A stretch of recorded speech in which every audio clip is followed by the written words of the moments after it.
Alaska is the last place in America where the map still feels like a suggestion.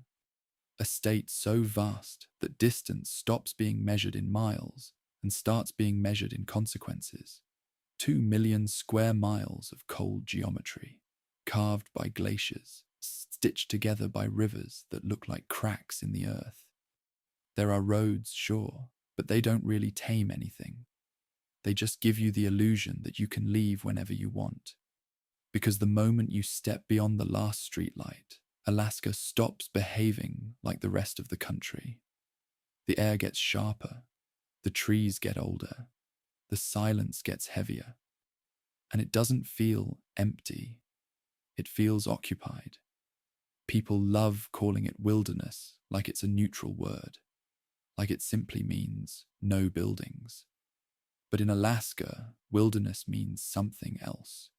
It means you can walk for days and never see another human being. It means storms that roll in like a door closing. It means mountains that block radio signals the way walls block sound. It means a landscape that doesn't care if you're prepared, doesn't care if you're experienced, doesn't care if you've survived worse. It's not hostile the way a predator is hostile. It's hostile the way the ocean is hostile. You don't negotiate with it. You don't win arguments against it. You just try to exist inside it without becoming one more thing it absorbs. And that's why Alaska is the perfect place for a mystery to hide. Not a mystery like a single crime scene. Not a mystery that leaves neat clues. A different kind. One that doesn't need to cover its tracks because the ground itself erases them. One that doesn't need to threaten witnesses because there aren't any. One that can take something large, loud, and impossible to miss, an aircraft, a person, a whole story, and still leave behind nothing but questions and a blank horizon. For decades, people have whispered about a shape drawn across this state, not on any official chart, but in the way disappearances seem to cluster. A triangle that stretches between Anchorage, Juneau, and Utqiagvik. A region so huge it shouldn't even be called one place. And yet the stories keep pointing back to it like a compass that refuses to settle. Over 20,000 people have vanished within those boundaries, depending on who's counting and what qualifies as vanished. That number floats through documentaries and late-night conversations because it's too big to feel real, and because nobody wants to do the math on what it means. Town populations swallowed.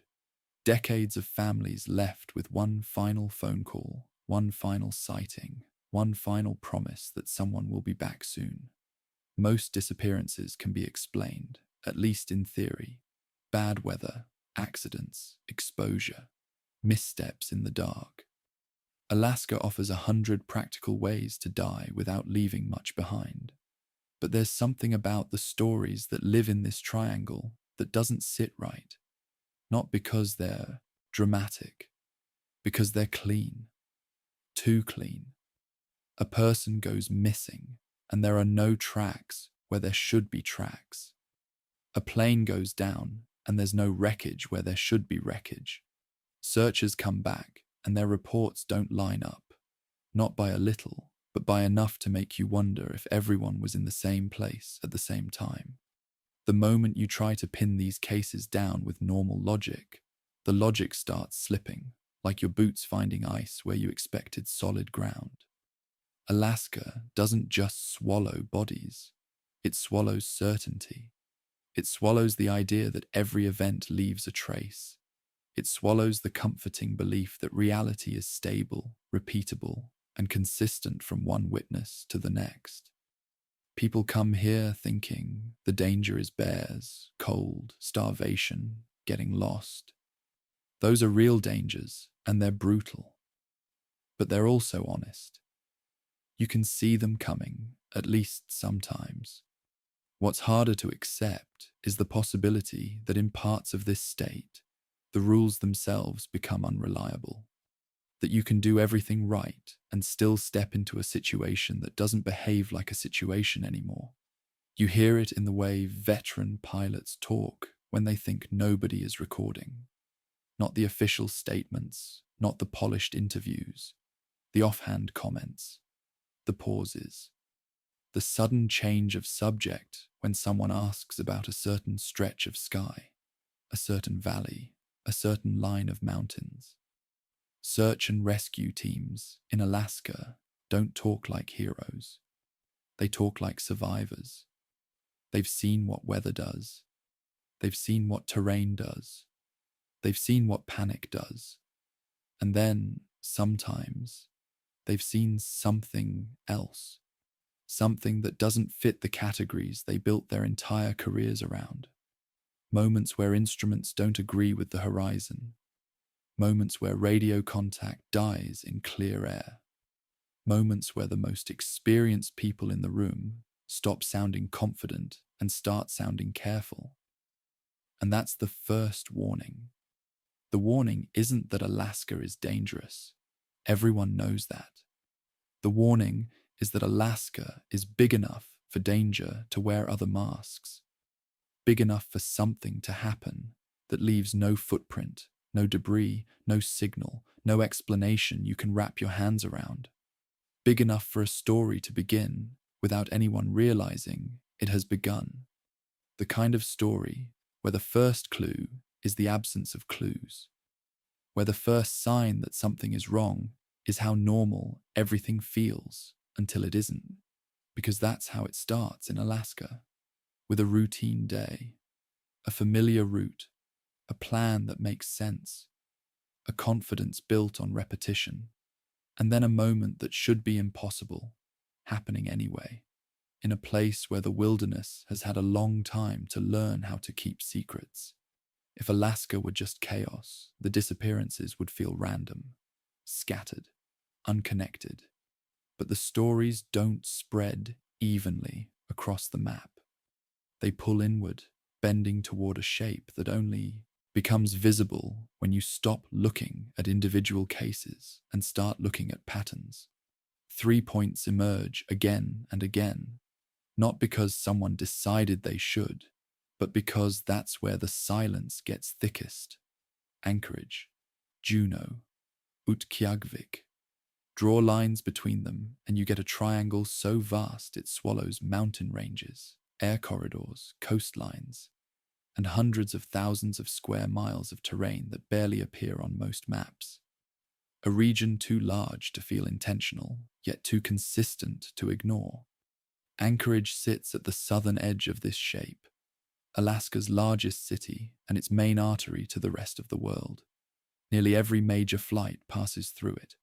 Cargo, passengers, military traffic, medical evacuations. If something is going to move through Alaska's skies, odds are it touches Anchorage airspace first. To the southeast lies Juneau, isolated not by distance but by geography, a capital city with no road connection to the rest of the state. Planes and boats are the only way, in or out. North of both, perched on the edge of the Arctic Ocean, is Utqiagvik, where land, sea, and sky blur into a horizon that barely moves. These 3 locations form more than a triangle. They form a funnel. Inside it, the rules of distance change. Rescue times stretch from hours to days. Weather systems collide without warning. Magnetic anomalies are strong enough to confuse navigation instruments. Pilots know this region differently than they know the rest of the state. They talk about it in terms of margins. You don't fly here without extra fuel. You don't trust a single compass. You don't assume radar coverage will behave the way it should. The triangle isn't marked on any aviation chart, but it's treated like one in practice. An area where professionalism turns cautious and routine flights get double-checked. Yet even accounting for terrain and weather, the numbers don't behave. Aircraft vanish in stretches that are heavily monitored. People disappear in places that have been searched repeatedly.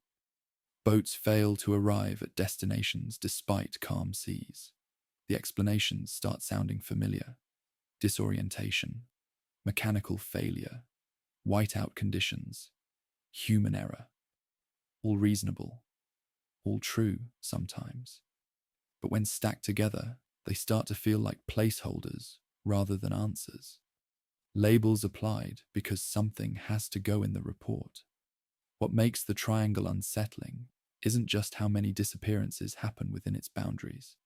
It's how often the same problems show up when investigators try to reconstruct events. Radar gaps where there shouldn't be gaps.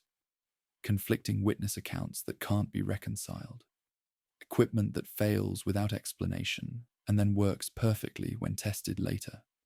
Search grids that come back empty, even when probability says they shouldn't. In other parts of the world, these would be red flags, demanding deeper inquiry. In Alaska, they're often written off as the cost of operating in extreme conditions. But pilots, especially bush pilots who've flown these routes for decades, notice the difference. They talk about stretches of sky where instruments disagree with their eyes, where GPS says they're drifting when they're holding steady, where radio chatter drops out and comes back in bursts that sound delayed, like an echo from somewhere else. None of it dramatic enough to ground flights permanently, just enough to keep everyone slightly on edge. Search and rescue teams feel it on the ground. Dogs lose trails that should be obvious.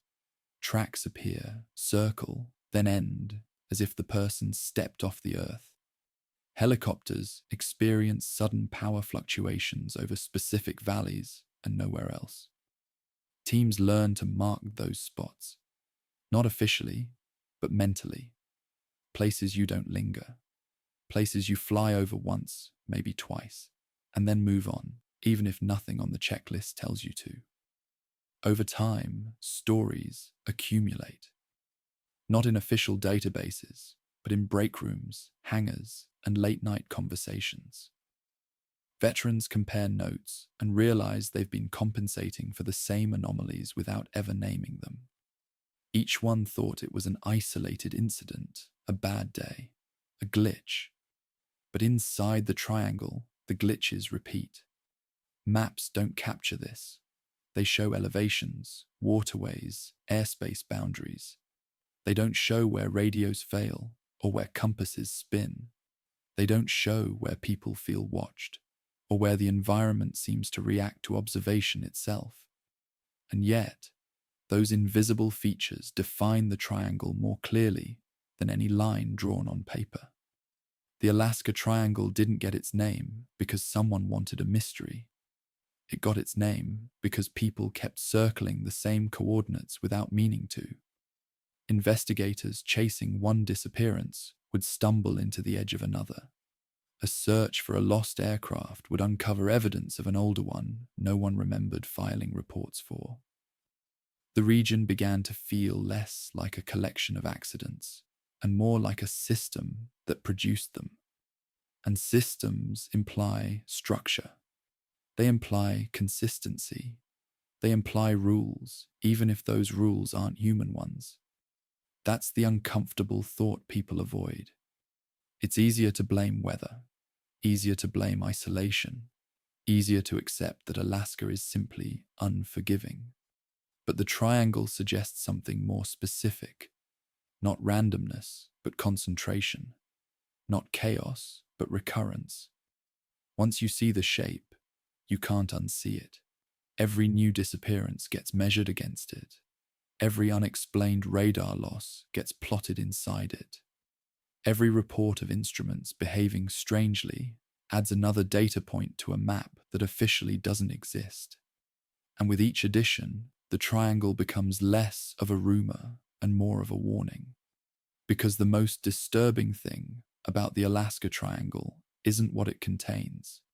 It's that no matter how much technology improves, no matter how many satellites orbit overhead, no matter how many experts analyze the data, the triangle keeps doing the same thing it's always done. It takes people, planes, and certainty, and leaves behind just enough evidence to prove that something happened, and not enough to explain what. The morning didn't feel historic. That's what makes it unsettling in hindsight. October 16th, 1972, arrived the way most October mornings do in Alaska. Cold but manageable, quiet but functional. A thin layer of mist hung low over Anchorage International Airport. Not enough to disrupt schedules, just enough to soften the edges of things. Engines idled. Ground crews moved with practiced efficiency. Pilots checked weather reports they'd seen 100 times before. Nothing in the air suggested that this day would be remembered for anything other than routine departures and arrivals. 4 men crossed the tarmac toward a twin-engine Cessna 310 Zig parked near the edge of the apron. Their breath rose in pale clouds, briefly visible before dissolving into the morning air. They didn't hurry. There was no reason to. This flight wasn't an adventure, wasn't a gamble, wasn't a test of endurance. It was a short hop southeast to Juneau, a route flown so often it barely registered as travel anymore. The kind of flight that lives and dies by habit. Thomas Hale Boggs walked first, House Majority Leader, one of the most powerful men in American politics. A man used to moving through secured buildings, escorted hallways, and rooms where decisions altered the course of history. He carried himself with that quiet assurance, the kind that comes from decades of being listened to. Behind him came Alaska Congressman Nick Begich, younger, ambitious, still building his legacy. Russell Brown followed, an aide who understood his role was to support and stay out of the spotlight. Last was the pilot, Don Johns, a man who knew this aircraft and this region intimately. Over 17,000 flight hours, a reputation for caution. Not the kind of pilot who took shortcuts or trusted luck.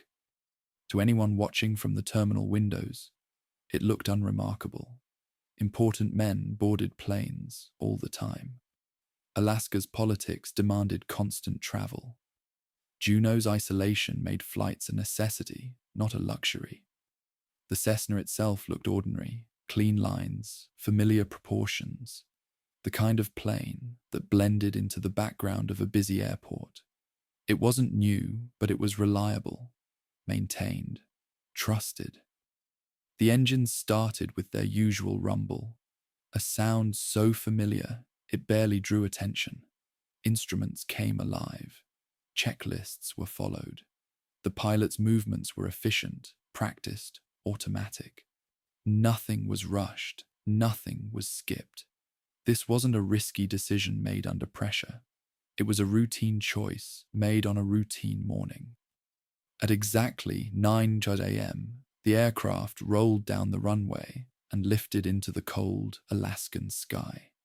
Air traffic control watched the blip appear on their radar screen, a small dot moving steadily, southeast, climbing to 2,000 feet.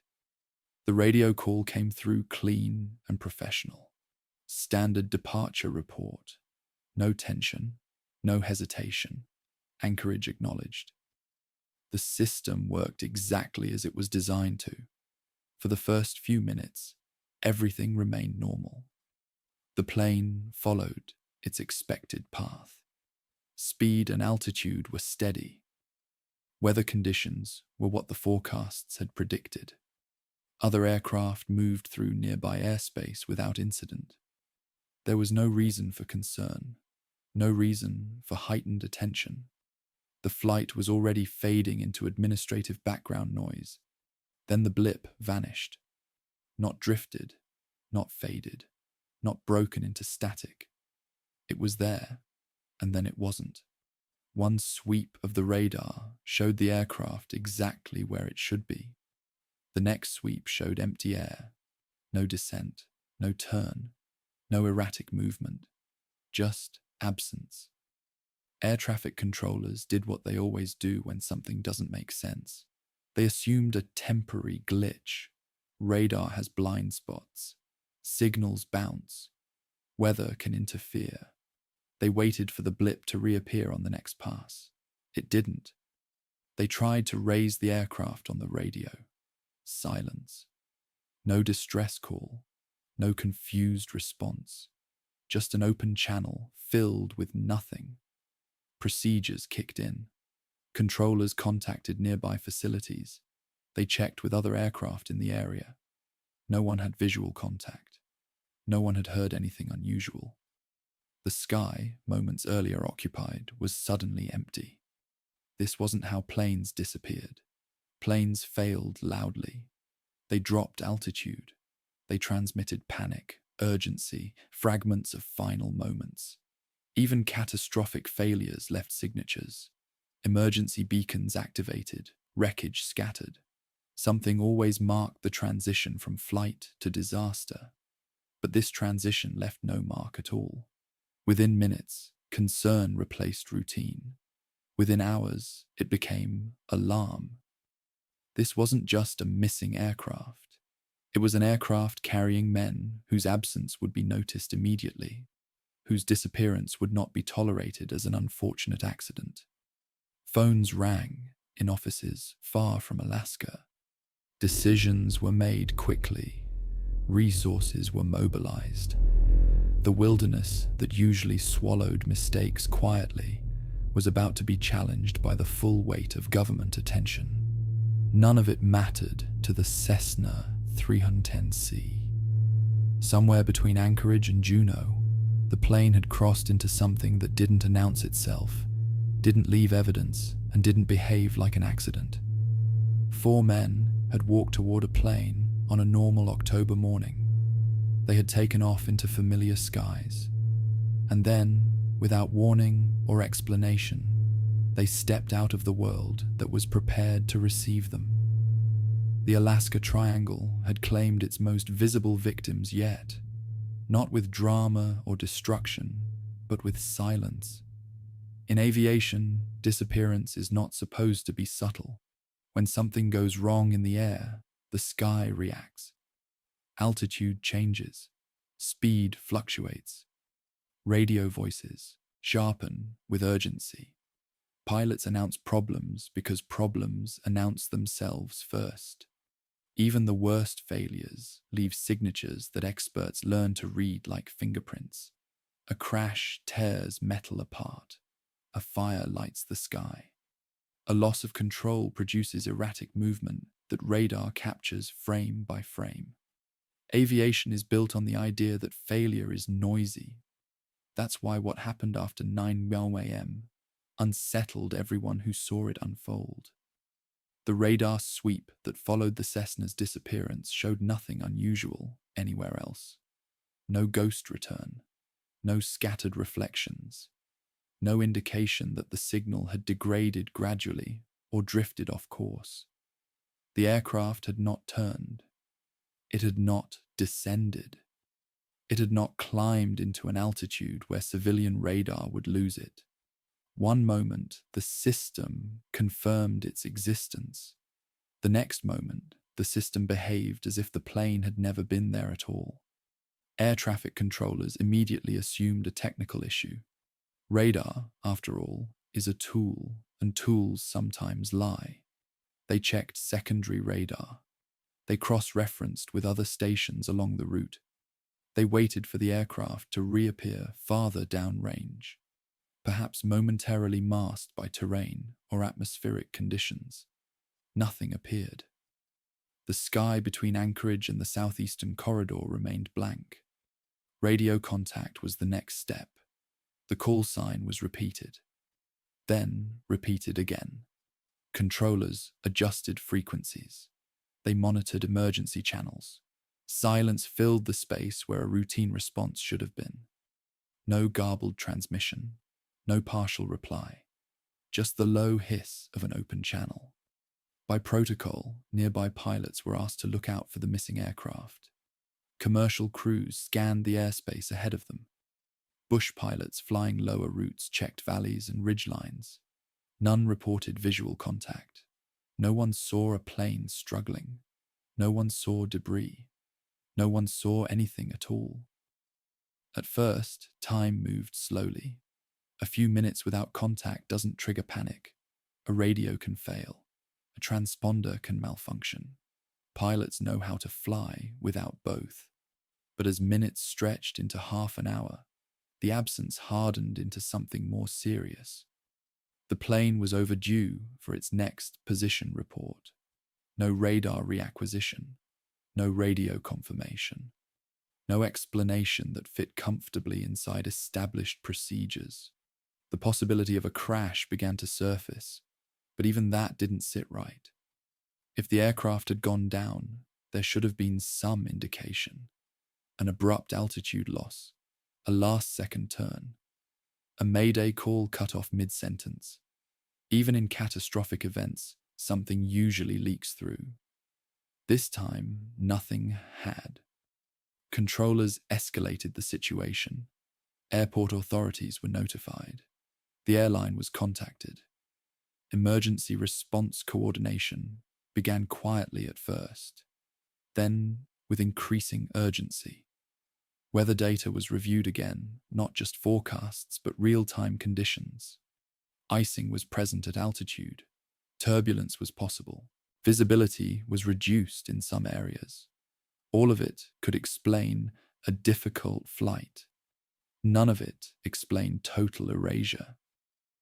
As the hours passed, the realization settled in that this wasn't a delayed arrival. Juneau had not heard from the aircraft.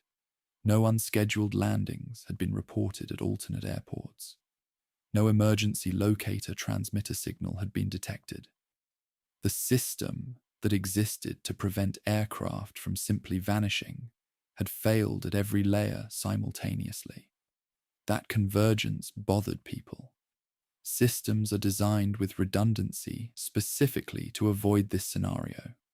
Radar, radio, emergency beacons, visual confirmation, each is meant to compensate when another fails. For all of them to go silent at once suggested either an extraordinary coincidence or something that operated outside those assumptions. By midday, the disappearance was no longer an internal aviation concern. It had become a national issue. The names on the passenger manifest guaranteed that. Notifications moved up the chain fast. Military assets were alerted. Coast Guard units prepared for deployment. Civilian search and rescue organizations began coordinating their resources. The quiet question everyone avoided asking out loud started circulating anyway. How does a plane just stop existing? Search aircraft were launched into an area defined more by probability than evidence. They flew expected routes, then widened their patterns, then widened them again. Crews scanned forests, lakes, mountainsides. They watched for smoke, wreckage, anything that broke the uniformity of the landscape. They listened for emergency signals that never came. And through all of it, the radar data remained unchanged. The last known position of the Cessna was a single coordinate frozen in time. No tail end of a trajectory, no arc of descent, just a point where the plane had been, followed by nothing. It was as if the flight hadn't ended. It had been interrupted. That distinction mattered, even if no one could articulate why. Crashes conclude a story. Disappearances suspend it. They leave events unresolved, forces unaccounted for, questions without edges.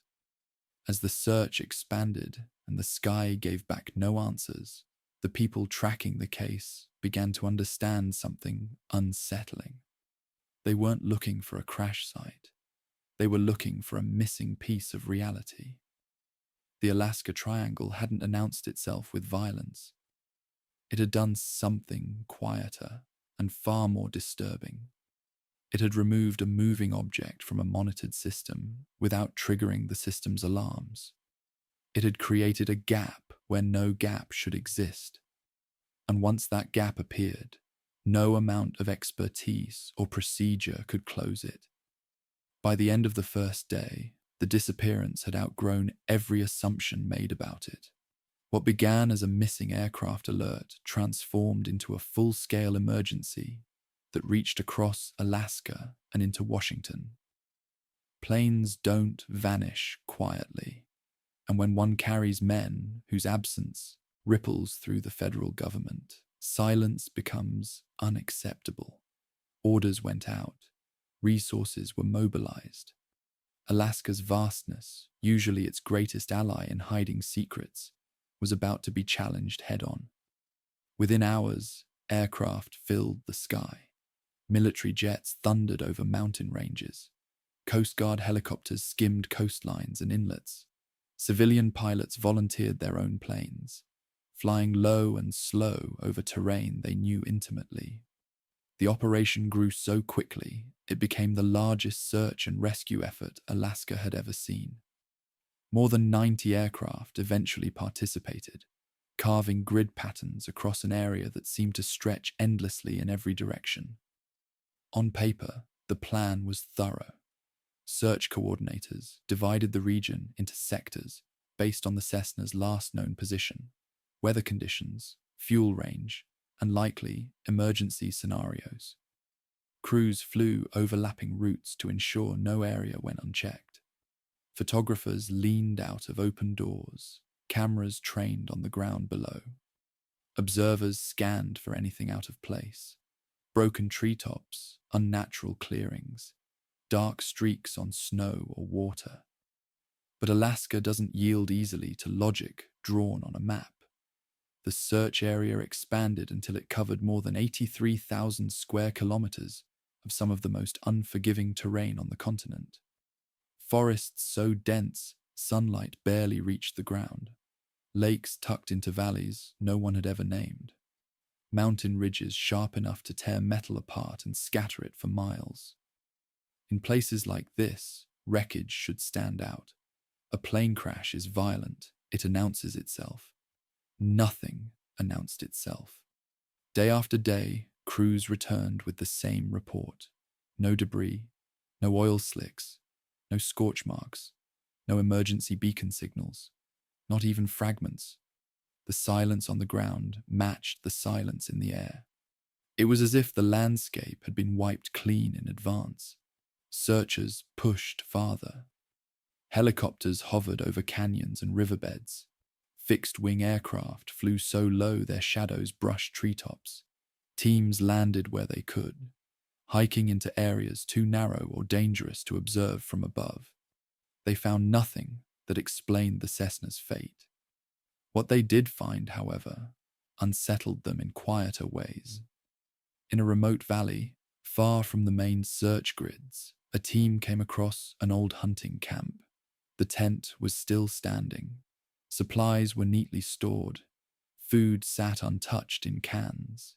There was no sign of struggle, no indication the hunters had packed up and left.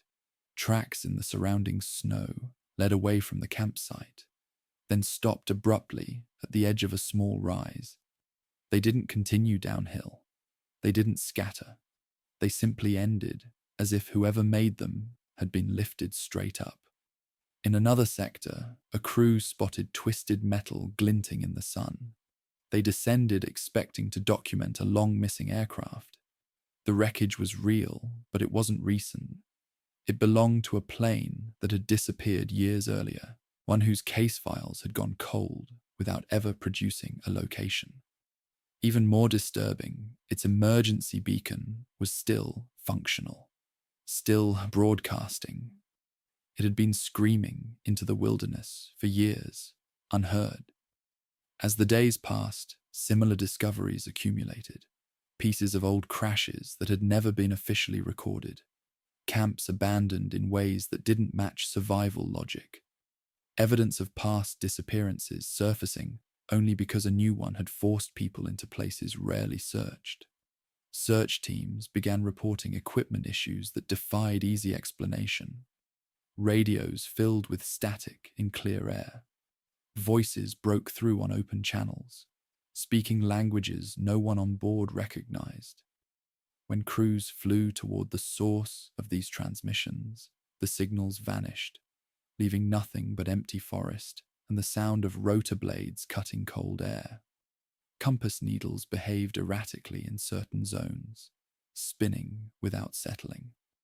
GPS units displayed positions that placed aircraft inside mountains or beneath lakes. Experienced pilots, men and women, who had flown these routes for decades, reported sudden disorientation in conditions that should have been straightforward. Not panic, not confusion, something subtler. A sense that their instruments and their instincts no longer agreed on where they were. For 39 days, the search continued. Every square mile deemed even remotely relevant was photographed. Every anomaly was investigated. Every report was logged. And still, the Cessna 310C remained absent. No fuselage, no wing fragments, no personal effects. Not a single piece of physical evidence that could confirm a crash. By the end of the operation, exhaustion had set in. Crews were rotated out. Fuel costs mounted.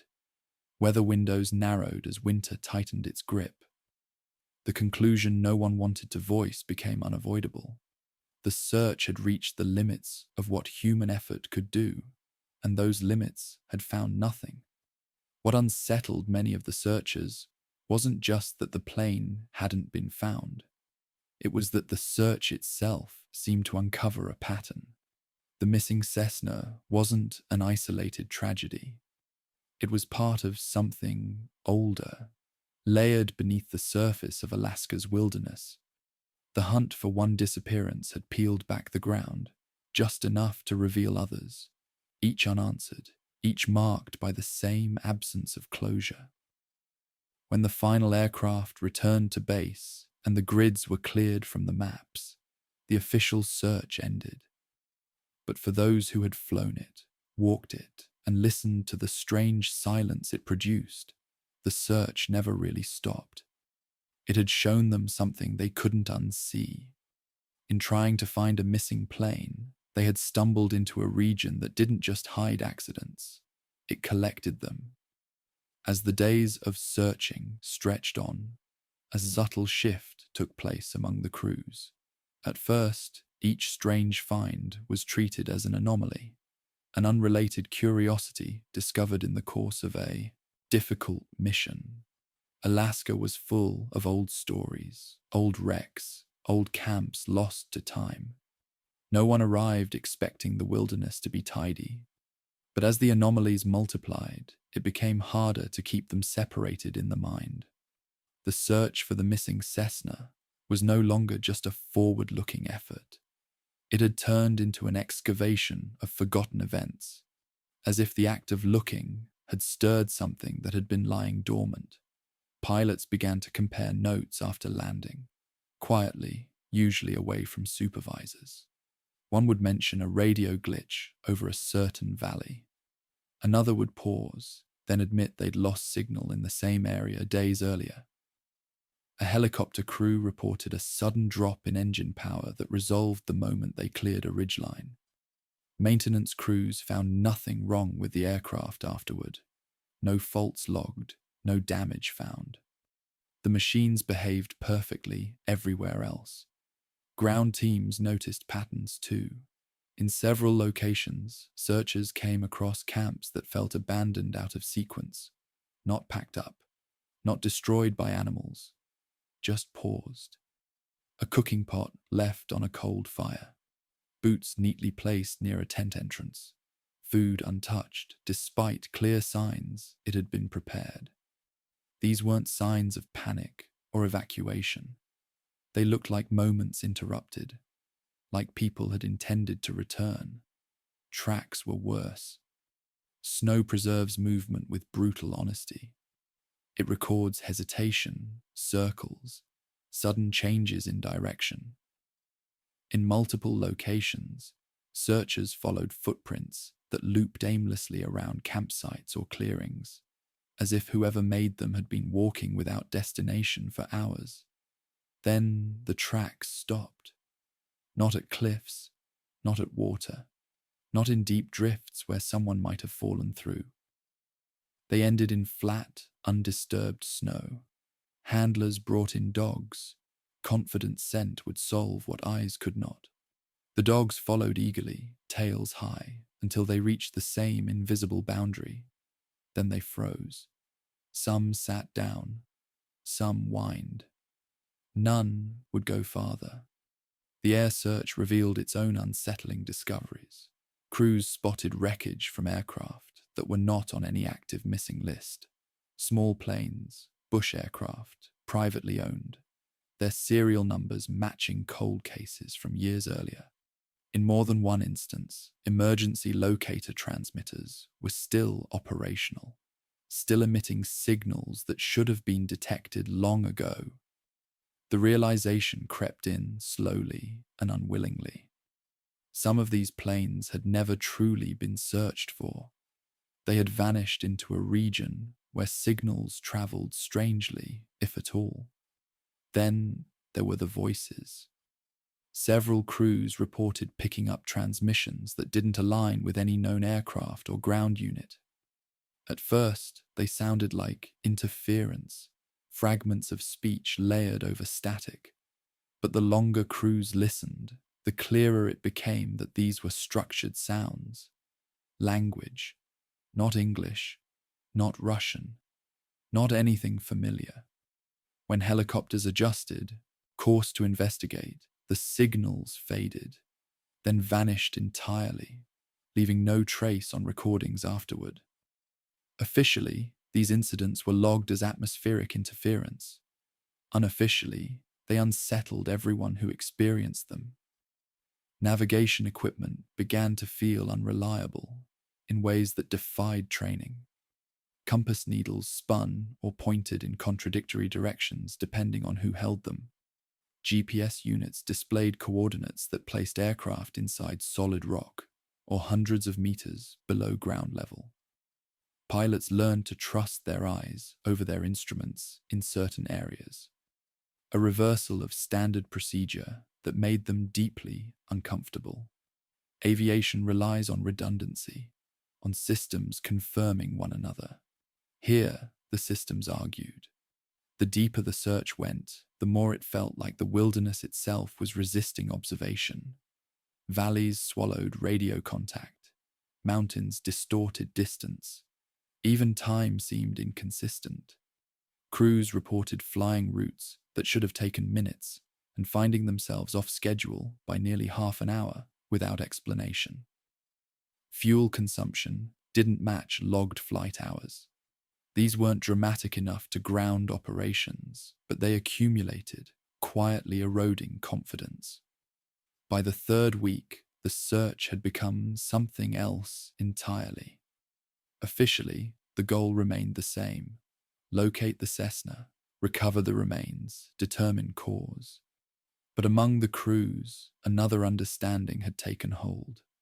They were moving through a landscape layered with unresolved disappearances, each one unfinished, each one connected by the same absence of evidence. The missing plane was not alone.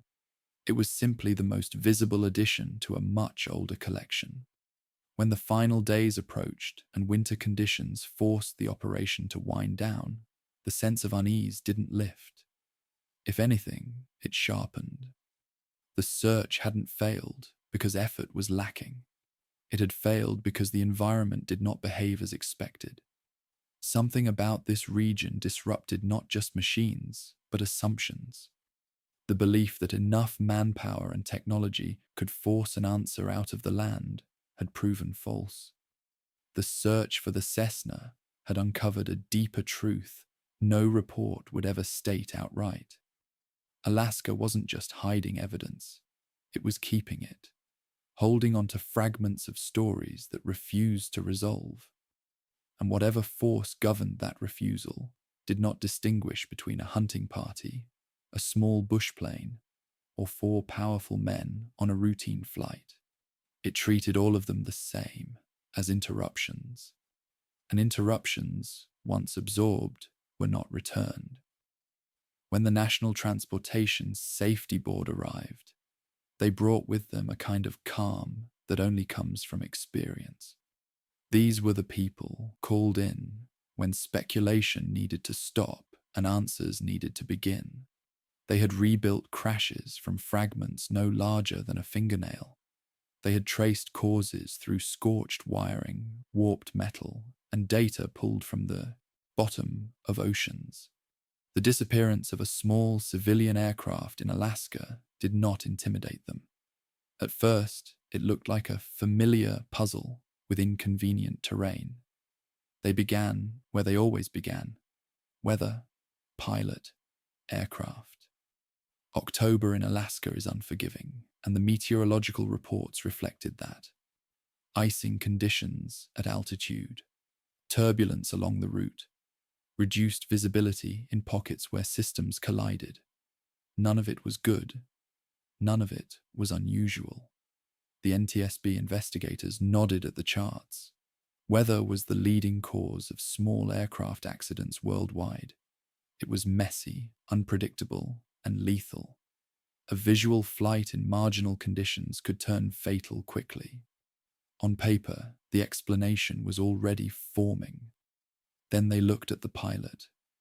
Don Johns was not inexperienced. He wasn't reckless. He wasn't new to Alaska or to this aircraft. 17,000 flight hours placed him far beyond the threshold of basic competence. He knew when to turn back. He knew how to read weather. He knew the routes. Investigators spoke with colleagues, reviewed records, examined his history.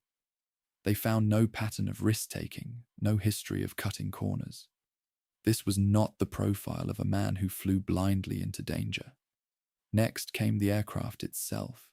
The Cessna 310C had a solid reputation: twin-engine reliability, recent maintenance, no unresolved mechanical issues.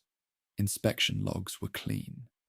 Fuel load was sufficient for the flight to Juneau with reserves. There was no indication of a systemic failure that would cause instant loss of control without warning. The plane, like the pilot, looked ordinary, safe, predictable, so the NTSB leaned back toward weather. It was the simplest answer. A convergence of icing and turbulence could overwhelm even an experienced pilot. Loss of lift, spatial disorientation, a sudden descent into terrain. It wasn't satisfying, but it was plausible, until they checked the details more closely. The first crack appeared in the emergency equipment records. Every aircraft of that class was required to carry a portable emergency locator transmitter.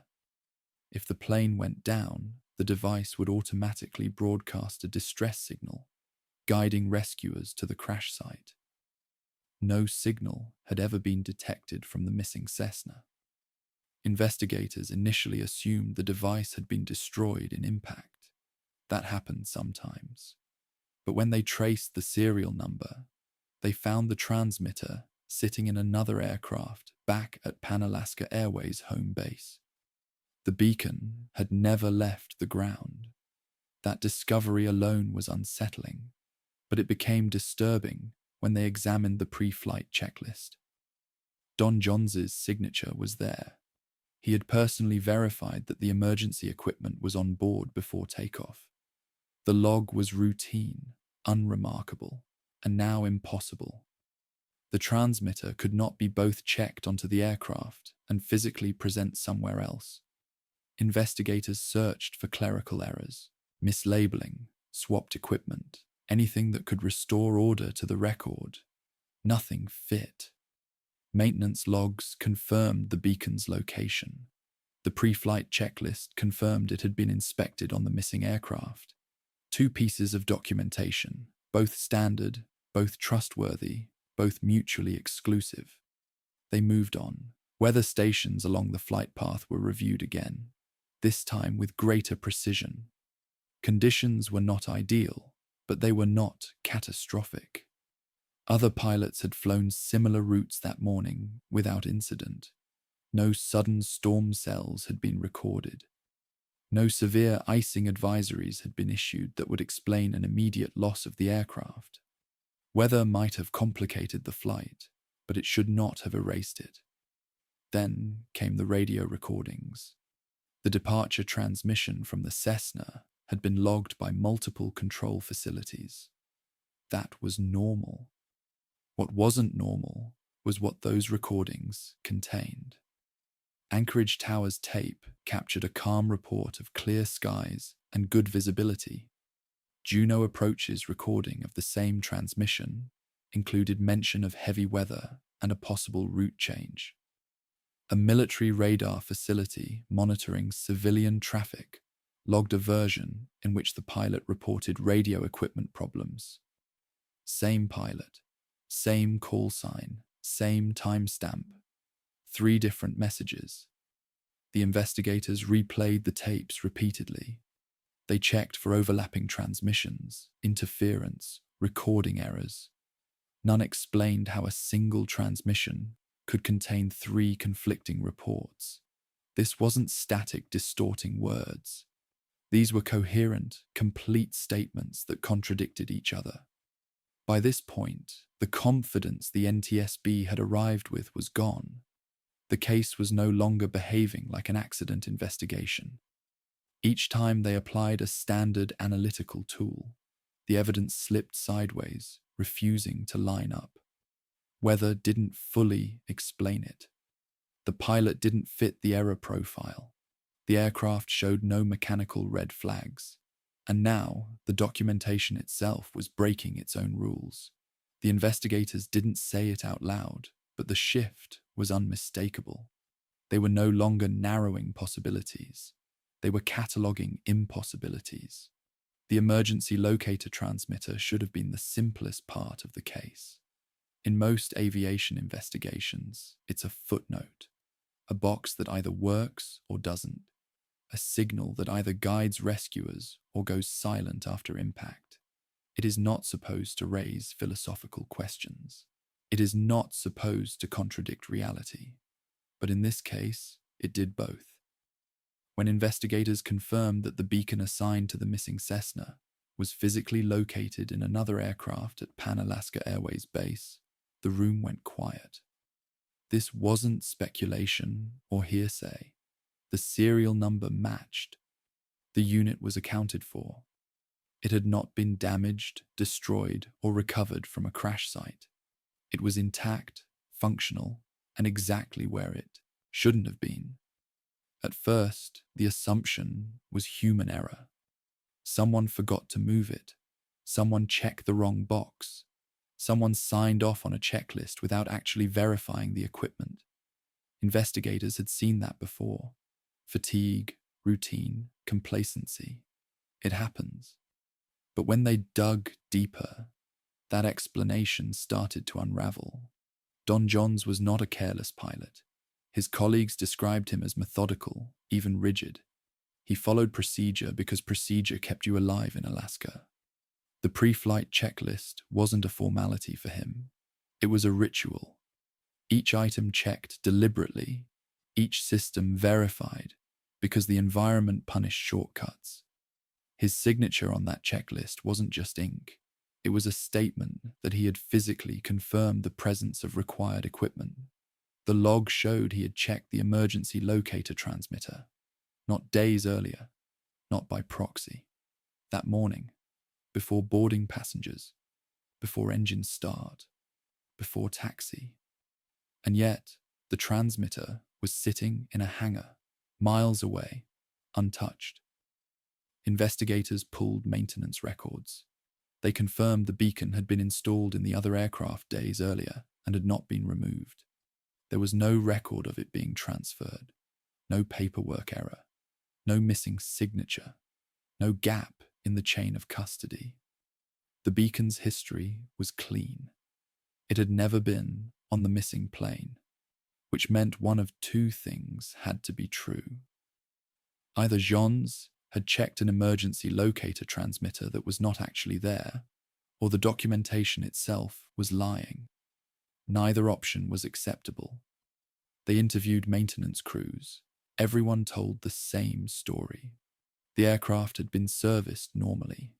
No equipment swaps, no last-minute changes, no confusion.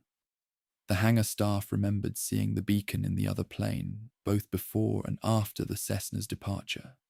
Nothing had moved. Investigators revisited the pre-flight checklist, scrutinizing it like a crime scene. Was the handwriting definitely Yons's? Yes. Was the time consistent? Yes. Was there any indication the checklist had been filled out after the fact? No. It matched every other routine flight he had flown. Same pen pressure, same habits, same order of checks. There was no evidence of fraud, no incentive for deception, no reason for a pilot to falsify a safety check when his own life depended on it. And yet the result was unavoidable. The emergency locator transmitter existed in two mutually exclusive states. According to documentation, it was on the aircraft. According to physical reality, it was not. That paradox rippled outward through the investigation. If the emergency beacon had never been on board, then the absence of a distress signal made sense. But the paperwork said it was there. If the paperwork was wrong, then what else was wrong? If the paperwork was right, then how did the beacon fail not just to activate, but to exist in the first place? The investigators tried to anchor themselves in probability. Human error was more likely than physics breaking down. Memory failed. Paper lied. Reality didn't bend. But the more they tried to force the explanation back into familiar territory, the more it resisted. This wasn't a single bad document. It was a system producing a result that shouldn't be possible.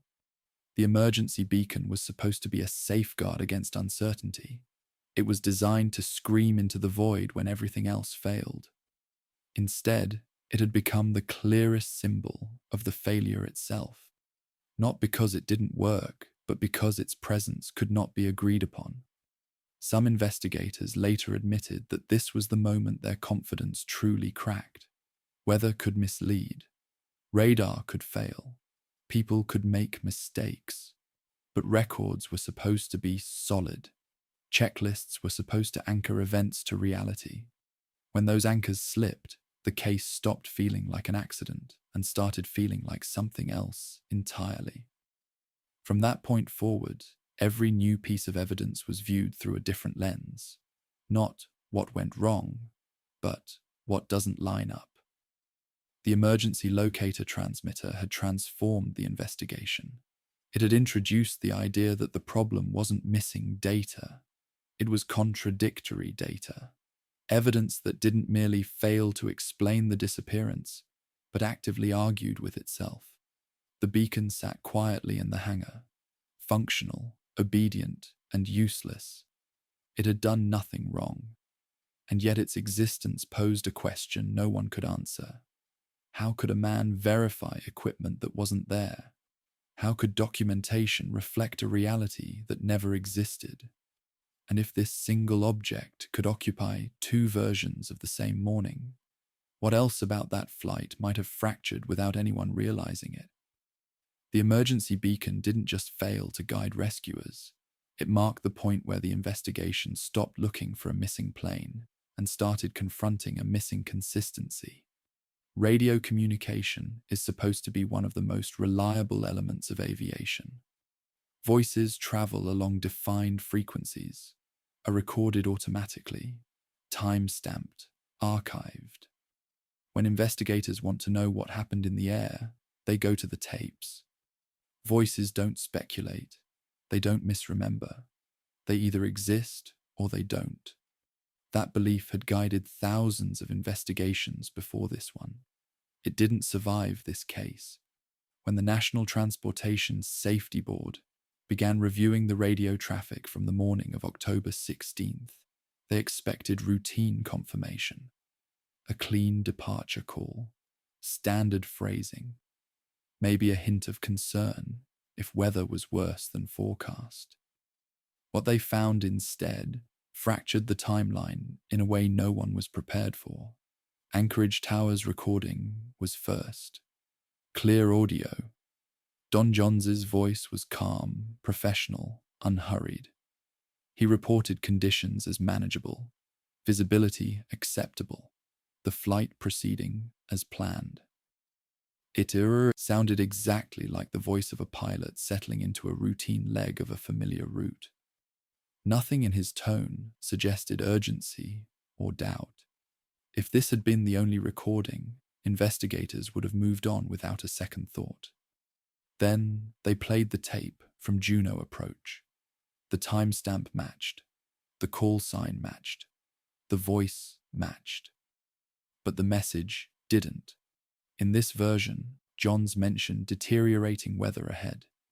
He spoke about heavier conditions than expected and hinted at a possible deviation from the planned route. It wasn't a mayday, it wasn't panic, but it was caution. A pilot acknowledging uncertainty and preparing to adapt. That alone wouldn't have been alarming. Pilots adjust all the time. But this transmission did not align with the Anchorage version at all. The same moment in time had produced two incompatible reports. Investigators paused the tapes, rewound them, played them again. They checked for overlap. Maybe one transmission had bled into another. Maybe the pilot had made multiple calls that were logged incorrectly. But the system timestamps were precise. These were not sequential messages. They were recorded as the same call. Then came the third recording. A military radar facility monitoring civilian traffic had also captured the departure transmission. Their version carried a different problem entirely. In this recording, Johns reported issues with his radio equipment, intermittent signal problems, difficulty maintaining clear communication. Again, no panic, just a professional acknowledgement of a technical issue. Except this version contradicted both of the others. A pilot dealing with radio trouble would not simultaneously deliver two clear, coherent reports to two separate civilian facilities. 3 recordings, 1 transmission window, 3 different realities.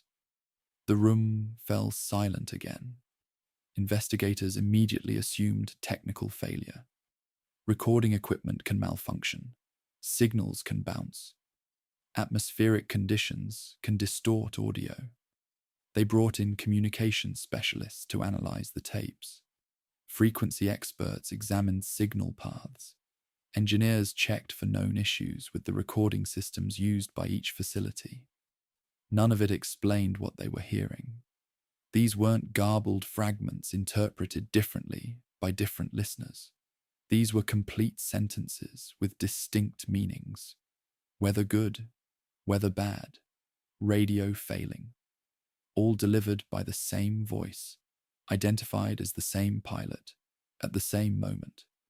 The implications were unsettling.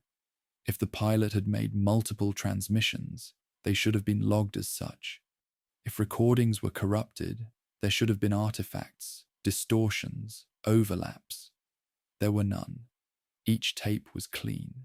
Each stood on its own as a valid record. The investigators interviewed air traffic controllers from each facility. None of them remembered anything unusual at the time. To Anchorage Tower, the departure had been routine. To Juno Approach, it had raised mild concern. To the military facility, it had sounded like a technical hiccup.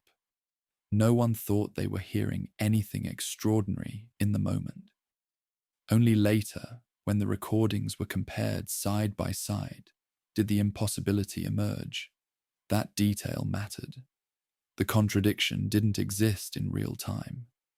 It only appeared in hindsight. At the moment of transmission, reality seemed consistent from each individual perspective. It was only when those perspectives were forced to coexist that the cracks appeared. This raised a question no one wanted to ask directly. Which version was real? If Anchorage Tower's tape was accurate, then the weather shouldn't have been a factor. If Juno's tape was accurate, then the flight might have been adjusting course into unknown conditions. If the military recording was accurate, then communications failure could explain the sudden silence. But they couldn't all be accurate. And yet, there was no evidence any of them were false. The radio paradox joined the emergency beacon paradox, and together They formed a pattern investigators couldn't ignore. These weren't missing pieces. They were overlapping pieces that refused to fit together. The case wasn't incomplete. It was inconsistent. Some investigators began to speculate quietly about timing errors. Maybe clocks weren't synchronized perfectly. Maybe the transmissions weren't truly simultaneous.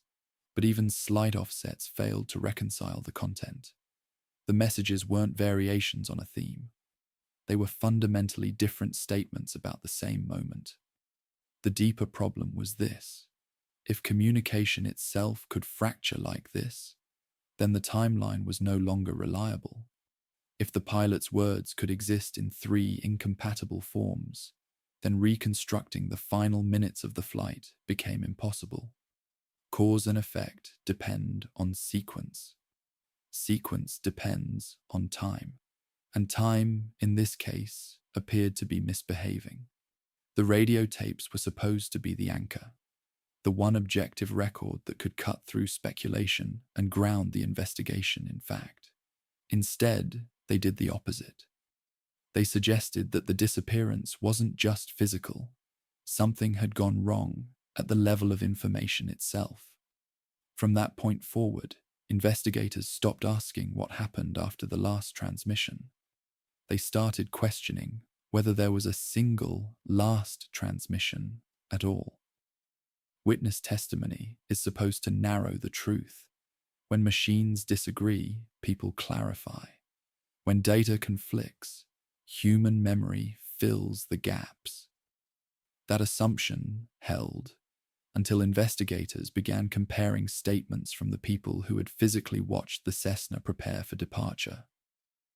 What should have been the most straightforward part of the case quickly became one of the most disturbing. At first, the interviews seemed routine. Ground crew members described a normal morning. A small twin-engine aircraft taxiing toward the runway. 4 passengers boarding. Nothing unusual. Nothing memorable. The kind of scene airport workers see dozens of times a day. But when investigators started lining the statements up side by side, the edges no longer matched. Some witnesses described the aircraft confidently as a twin-engine Cessna 310C, the same model listed in official records. Others hesitated, then insisted it had only one engine. Not a vague recollection, but certainty. They remembered walking past the nose of the plane and seeing a single propeller. When investigators pointed out that the tail number matched a twin-engine aircraft, the witnesses didn't back down. They insisted the plane they saw did not match that description. Investigators assumed confusion. Similar aircraft can look alike at a glance. Memory is unreliable under routine conditions. But the contradictions didn't stop there. The number of passengers became another problem. Official records listed 4 men. Several ground crew members confirmed this exactly. 4 passengers, no more, no less.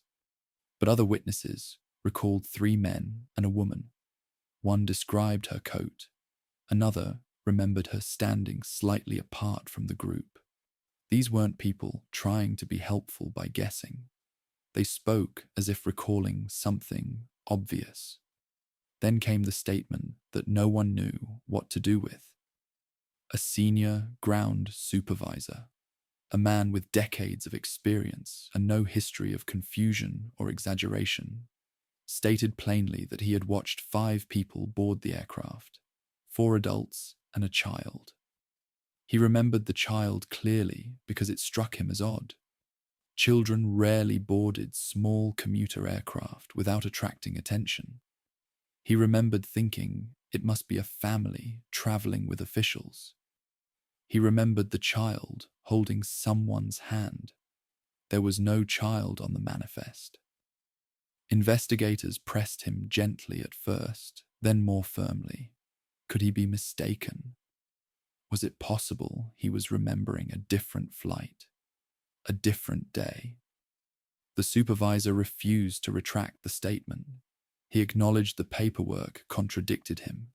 He acknowledged the improbability, but he maintained that what he saw did not match what the records said should have happened. This wasn't one person misremembering. This was a pattern. The same aircraft, the same tail number, the same departure time, described differently by different witnesses in ways that couldn't all be true. The contradictions weren't about small details. They were about the physical reality of what had occurred. Investigators tried grouping statements by position and vantage point. Maybe people closer to the aircraft saw more clearly. Maybe those farther away filled in assumptions. But that didn't help. Some of the clearest views produced the most divergent accounts. People standing 10 feet apart described different scenes. Stress couldn't explain it. No one knew at the time that anything unusual was happening. The flight was routine. There was no shock to distort memory, no trauma to rewire perception. These accounts were given calmly, confidently, without hesitation. The problem deepened when investigators reviewed photographs taken on the tarmac that morning. Not surveillance footage, just incidental images captured by airport cameras and staff. Some images showed a twin-engine aircraft consistent with the Cessna 310C. Others, taken minutes apart, appeared to show a single-engine profile. The resolution wasn't high enough to settle the matter definitively, but it was enough to unsettle the investigators. The visual record was no longer stable either. This forced an uncomfortable conclusion. Either witnesses were collectively unreliable in a statistically impossible way, or the event itself did not present a single, consistent version of reality to everyone who observed it. Aviation investigations are built on convergence. Radar data, maintenance logs, weather reports, witness statements. Each source overlaps until the truth emerges at the center. In this case, the overlap produced divergence instead. The closer investigators looked, the more the event seemed to split apart. Some began to wonder whether they were dealing with multiple aircraft, but the tail number was the same in every report. Airport records showed only one departure under that call sign, no duplicate flight plans, no secondary aircraft scheduled for that slot. Others suggested memory contamination, witnesses influencing one another after the fact. But the contradictions existed before interviews crossed. Statements were taken independently, often without witnesses knowing what others had said. The inconsistencies were present from the start. By the end of this phase of the investigation, a quiet understanding had taken hold among those closest to the case. The disappearance wasn't just about a plane going missing after takeoff. Something was wrong before the wheels ever left the ground. The departure itself did not exist as a single event. It existed as multiple versions, all recorded, all witnessed, all incompatible. That realization was more unsettling than any theory involving weather or mechanical failure. It suggested that the case wasn't breaking down because information was missing. It was breaking down because too many versions of the same moment were trying to coexist. The investigators didn't write that in any report, but it changed the way they looked at everything that followed. The fuel records should have been the point where everything snapped back into place. Fuel doesn't lie. It's measured, pumped, logged, paid for. It's one of the few parts of aviation grounded in simple arithmetic. How much was added? When? By whom? Enough fuel and a plane goes farther. Not enough, and it doesn't. Investigators often rely on fuel records to narrow timelines, estimate range, and determine whether a diversion was even possible. In this case, fuel was supposed to anchor the investigation to something solid. Instead, it broke it further. The Cessna had been fueled shortly before departure. a routine procedure handled by a single fuel truck and a single attendant. The paperwork initially looked unremarkable. Time, aircraft tail number, signature, standard. But when investigators began matching receipts to maintenance logs and billing records, a discrepancy appeared. Then another. Then one that shouldn't exist at all. 2 fuel receipts were on file for the same aircraft, for the same departure, from the same fuel truck. Both were signed by the same attendant. Both were time-stamped at the exact same minute. But they recorded different amounts of fuel. One receipt showed approximately 200 gallons added. The other showed 150. This wasn't a rounding error. This wasn't a smudged number or a faded carbon copy. These were clean documents, legible, complete, and mutually exclusive. The aircraft could not have been fueled with 2 different amounts at the same time. Yet the records insisted that it had. Investigators assumed duplication. Perhaps one receipt was voided and replaced. Perhaps the second was a correction. But there were no void markings, no notes, no cross-references. Both receipts appeared final. Both had been processed through accounting. Both existed as independent records. They interviewed the fuel attendant. He remembered fueling the aircraft. He remembered the Cessna clearly. He remembered the weather. He remembered the routine. But when asked how much fuel he had pumped, he hesitated. He checked the receipts and grew visibly uncomfortable. He could not explain why there were 2. He could not say which one was correct. He could only say that he had followed procedure. The fuel truck logs were examined next. They showed no anomalies. The meter readings did not clarify the discrepancy. Depending on which entry investigators followed, the numbers could be reconciled with either receipt. The truck's records supported both outcomes. Not partially, fully. This raised a new problem. Fuel load affects everything. Range, weight, climb performance, emergency planning. If the aircraft had 200 gallons, it had options.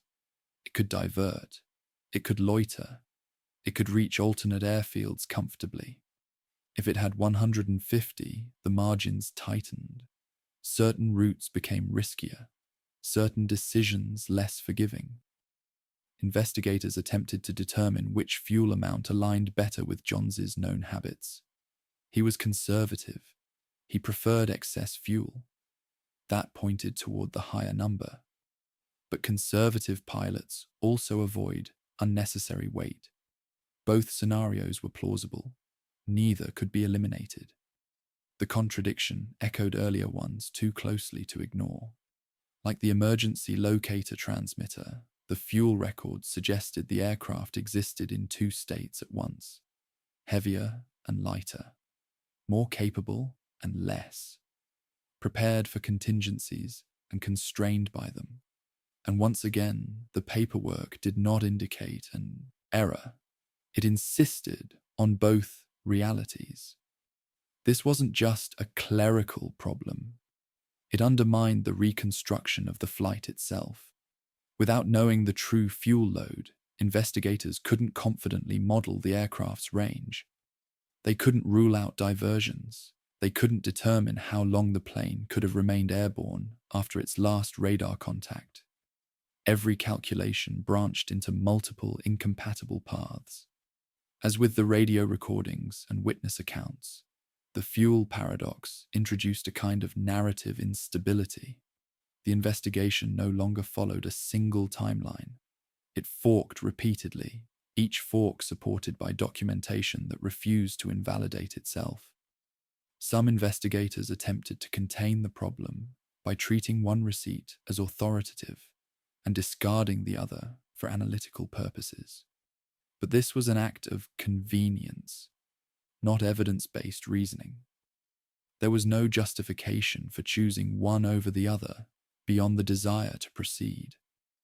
Others began to notice something deeper. Each paradox shared a common feature. The contradictions didn't emerge from missing data. They emerged from complete data. Logs were filled, boxes were checked, receipts were signed. Systems had functioned exactly as designed, and yet the outputs were incompatible.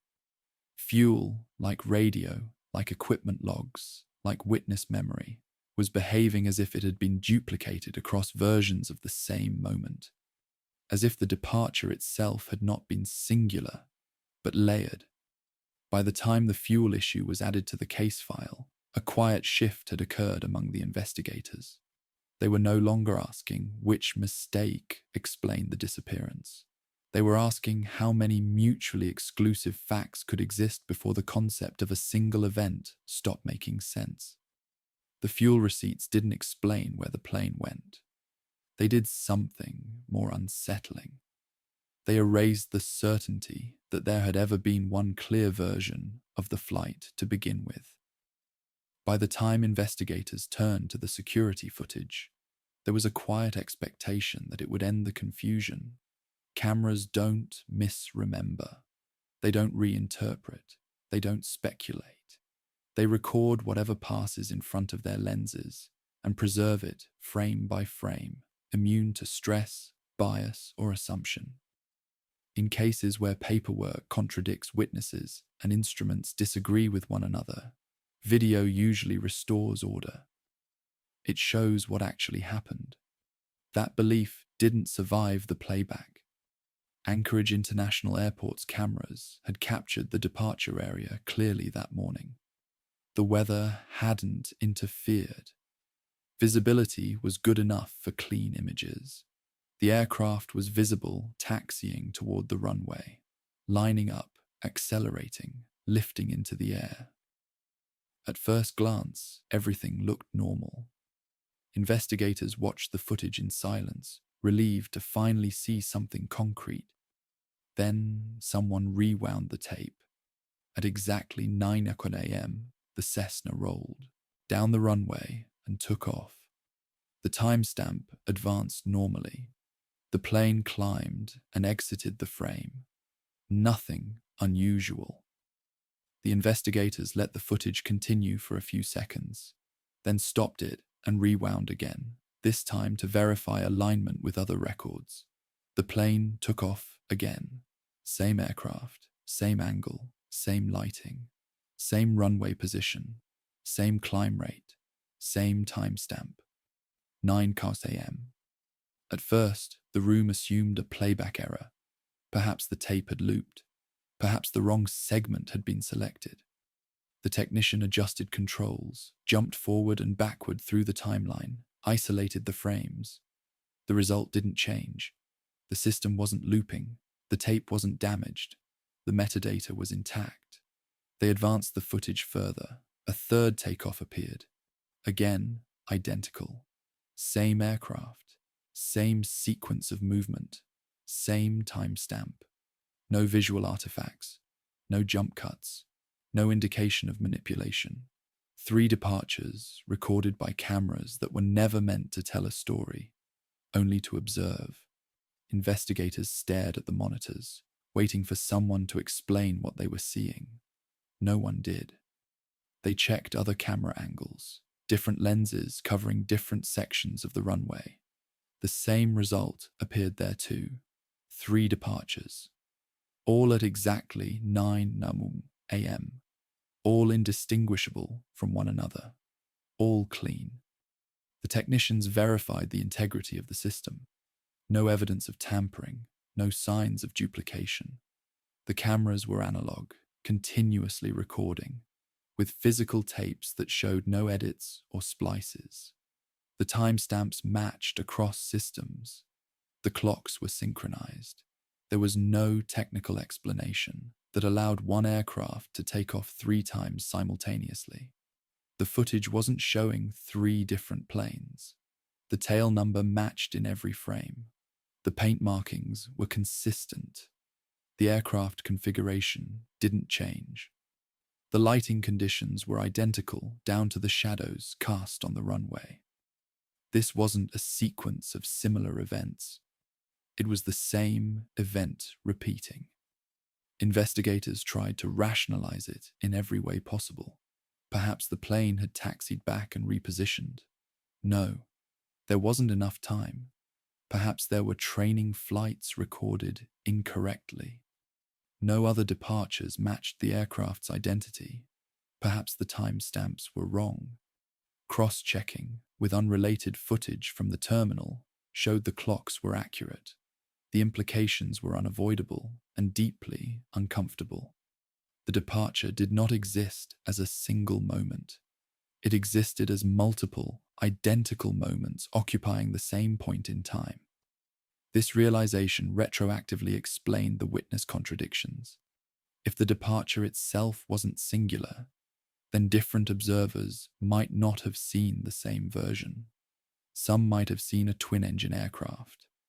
Others, a single-engine profile. Some might have seen 4 passengers. Others, more. The evidence wasn't inconsistent because people were wrong. It was inconsistent because the event itself did not resolve into one stable outcome. The camera footage forced investigators to confront a possibility no report would ever acknowledge: that the systems designed to record reality had done their job perfectly, and reality had failed to conform. This wasn't a glitch that erased information. It was something that multiplied it. After that viewing, the tone of the investigation changed permanently. Investigators stopped assuming there was a clean chain of cause and effect leading from takeoff to disappearance. The takeoff itself was fractured. The beginning of the story did not agree with itself. The footage was logged, archived, and classified. It was never released publicly. Official summaries referred vaguely to inconclusive visual records and technical anomalies. But among those who had watched the tape in that room, the memory lingered.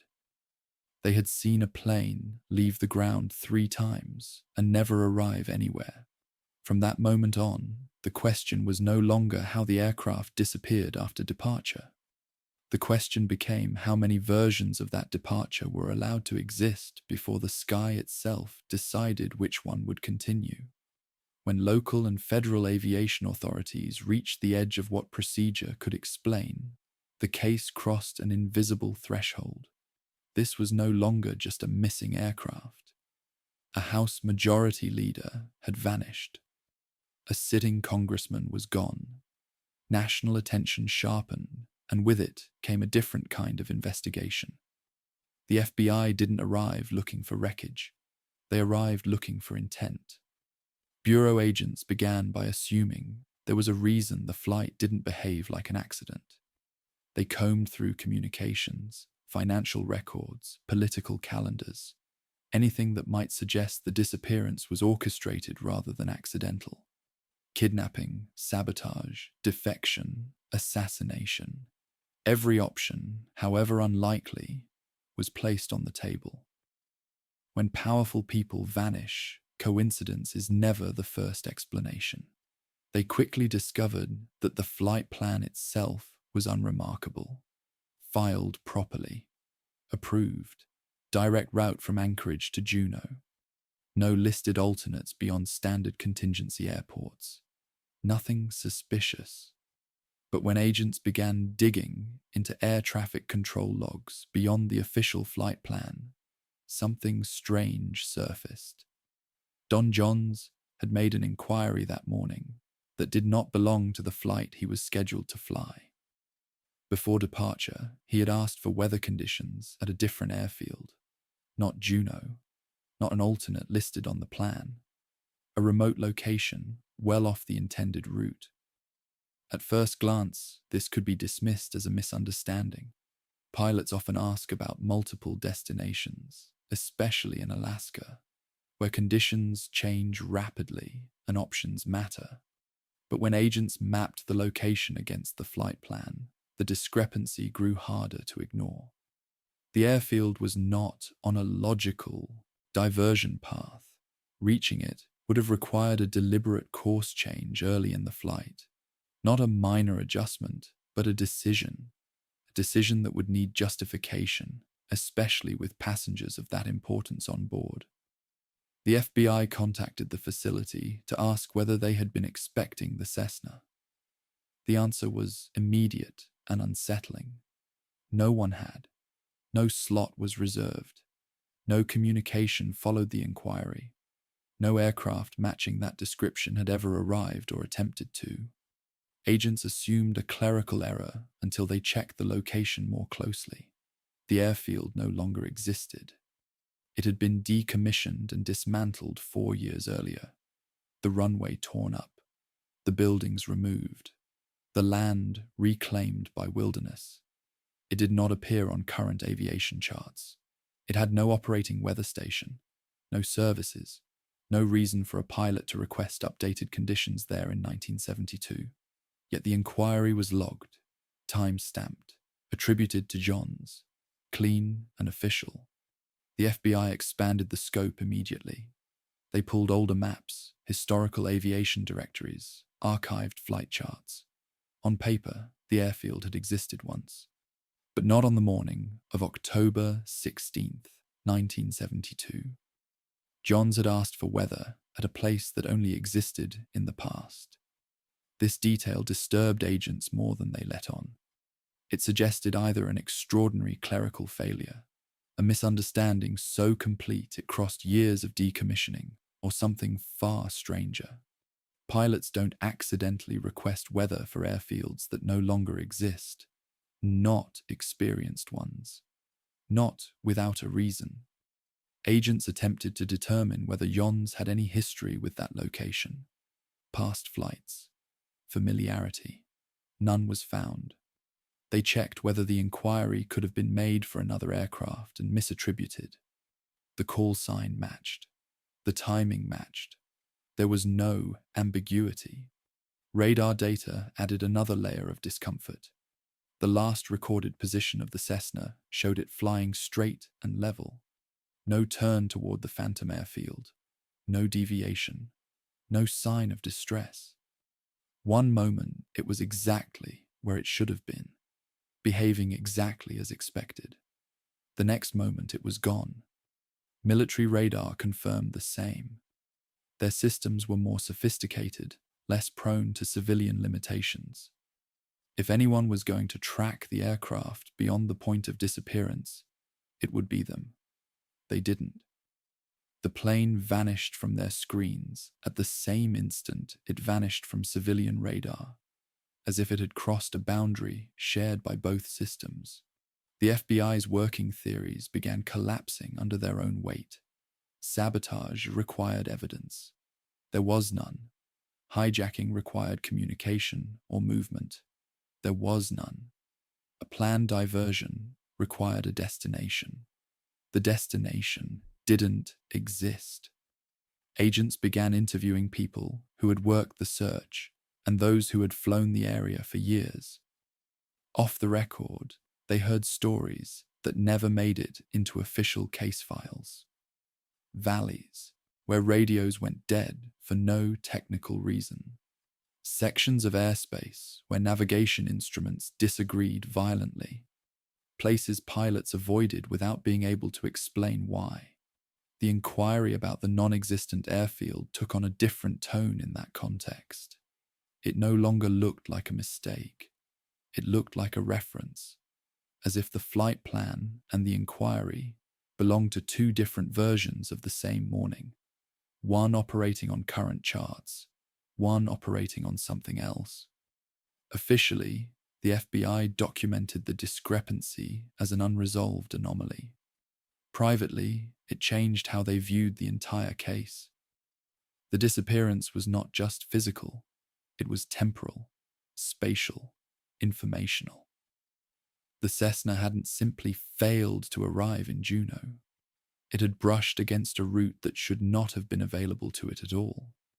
And whatever lay along that route did not exist on any map the FBI trusted.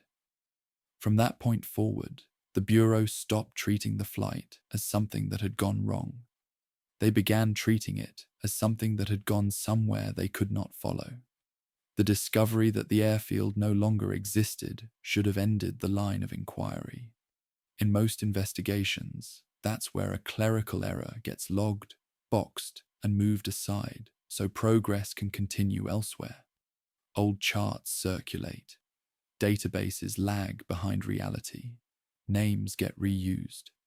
Investigators are trained to expect friction between records and the real world. But this wasn't friction. This was a dead end that refused to behave like one. The FBI agents went back over the inquiry in painful detail. The request for weather conditions wasn't vague. It wasn't casual. It wasn't misheard. It was specific, precise, and properly formatted, logged exactly the way a legitimate pilot inquiry would be. It named the airfield clearly. It requested current conditions. It was made at a time when Jons was demonstrably preparing for departure. Everything about it said intention. And yet the intention pointed to a place that no longer existed. The agents pulled decommissioning records to confirm the timeline. The airfield had been shut down in 1968, not mothballed, not temporarily closed, completely dismantled, the runway torn up, the structures removed, even the access roads reclaimed by vegetation. By 1972, the site had returned to wilderness so thoroughly that from the air it would have been indistinguishable from the surrounding terrain. There was nothing there to land on, nothing to see, nothing to receive an aircraft. They contacted former personnel who had worked at the airfield before it closed. None had heard of any temporary reactivation, no emergency use, no secret status, nothing. The place was gone in every sense that mattered, which raised the question no one liked articulating. Why would an experienced Alaskan pilot request weather for a location that hadn't existed for 4 years? Pilots live by charts. Their survival depends on current information. Flying in Alaska without up-to-date maps is reckless. Jons wasn't reckless. He flew the region for years. He knew which airfields were active and which were memories. The idea that he'd accidentally referenced a demolished runway didn't fit his profile or his habits. The FBI tried to reconstruct scenarios that kept reality intact. Perhaps the inquiry was made for a different flight and misattributed. But the call sign matched Jons's aircraft. The timing aligned with his pre-flight window. There was no record of another pilot requesting that information that morning. No crossed wires, no duplicated logs. Perhaps Jons had been confused. Fatigue, distraction, pressure. But confusion doesn't produce specificity. It produces hesitation, qualifiers, uncertainty. The inquiry showed none of that. It read like a normal request for a normal destination. The implication was unsettling. Either Jons was operating with outdated information that no longer matched the physical world, or the inquiry itself belonged to a version of the flight that didn't align with the one documented everywhere else.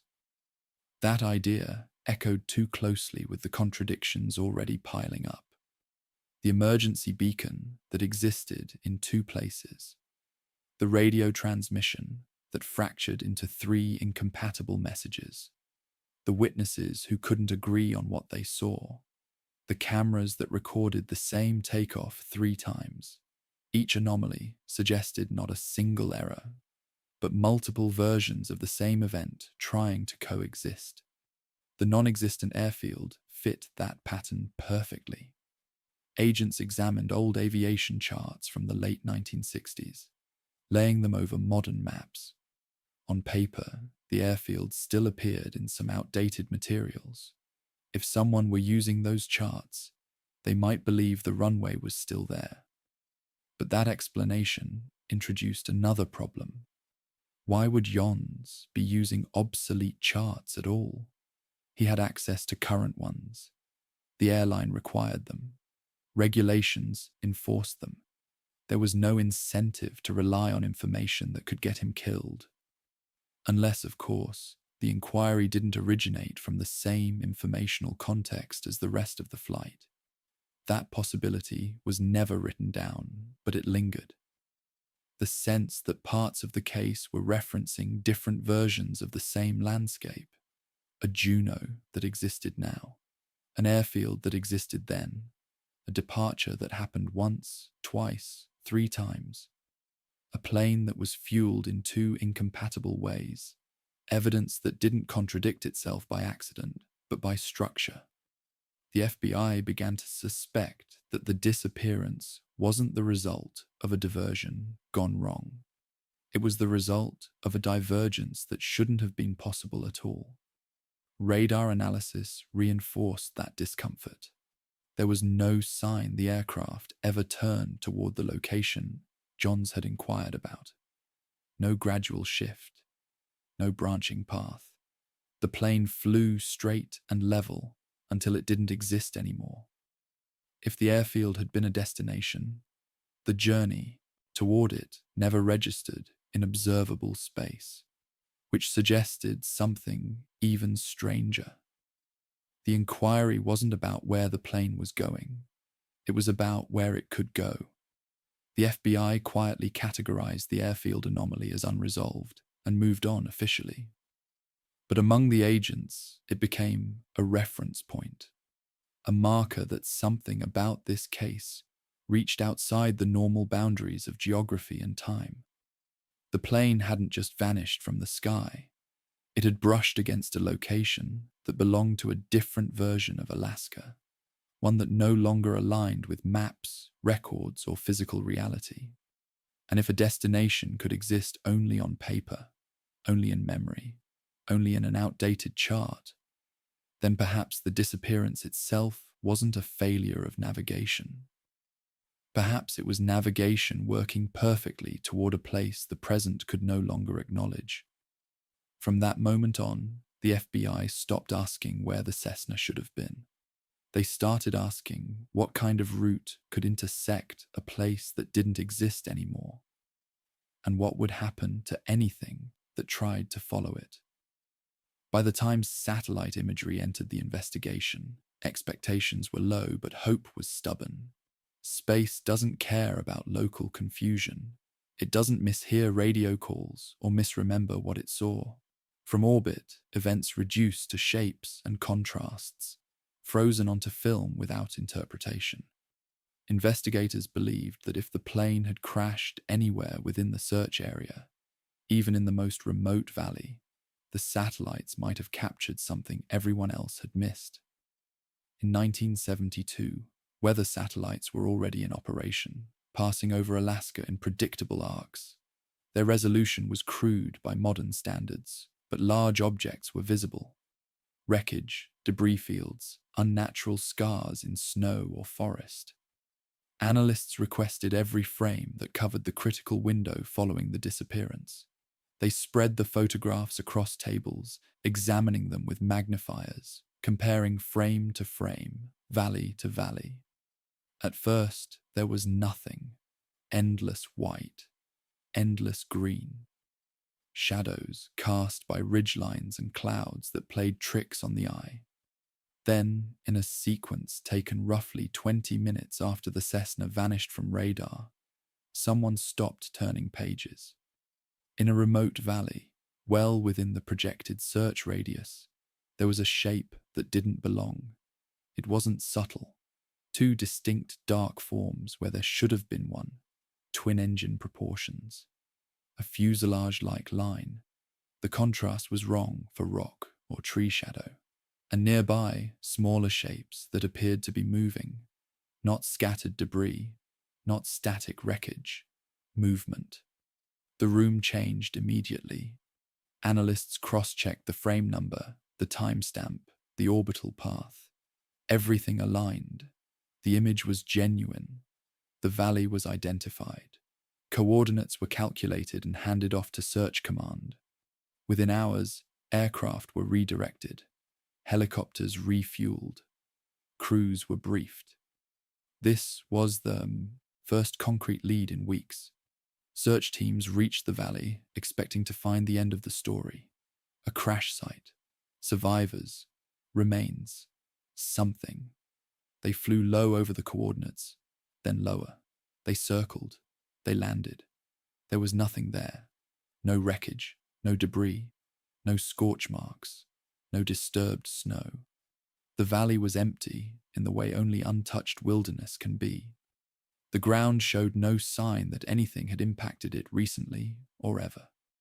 The teams expanded the search radius, convinced the coordinates must be slightly off. They found nothing. Confusion replaced urgency. Investigators assumed misinterpretation. Shadows can deceive. Snow can play tricks on contrast. But the satellite image had been clear. Too clear. The shapes had been unmistakable. When the teams returned, analysts went back to the photographs to understand the mistake. That's when the impossible happened. The image had changed. The same frame, pulled from the same archive, now showed only an empty valley. Trees, snow, shadows consistent with surrounding terrain. The dark shapes were gone. The movement was gone. It looked exactly like what the search teams had found on the ground. At first, analysts assumed they had been given the wrong copy. They requested the original film. Physical negatives were retrieved from storage. The chain of custody was verified. The film was authentic. It had not been swapped. It had not been altered. And yet, the image that had prompted the search no longer existed.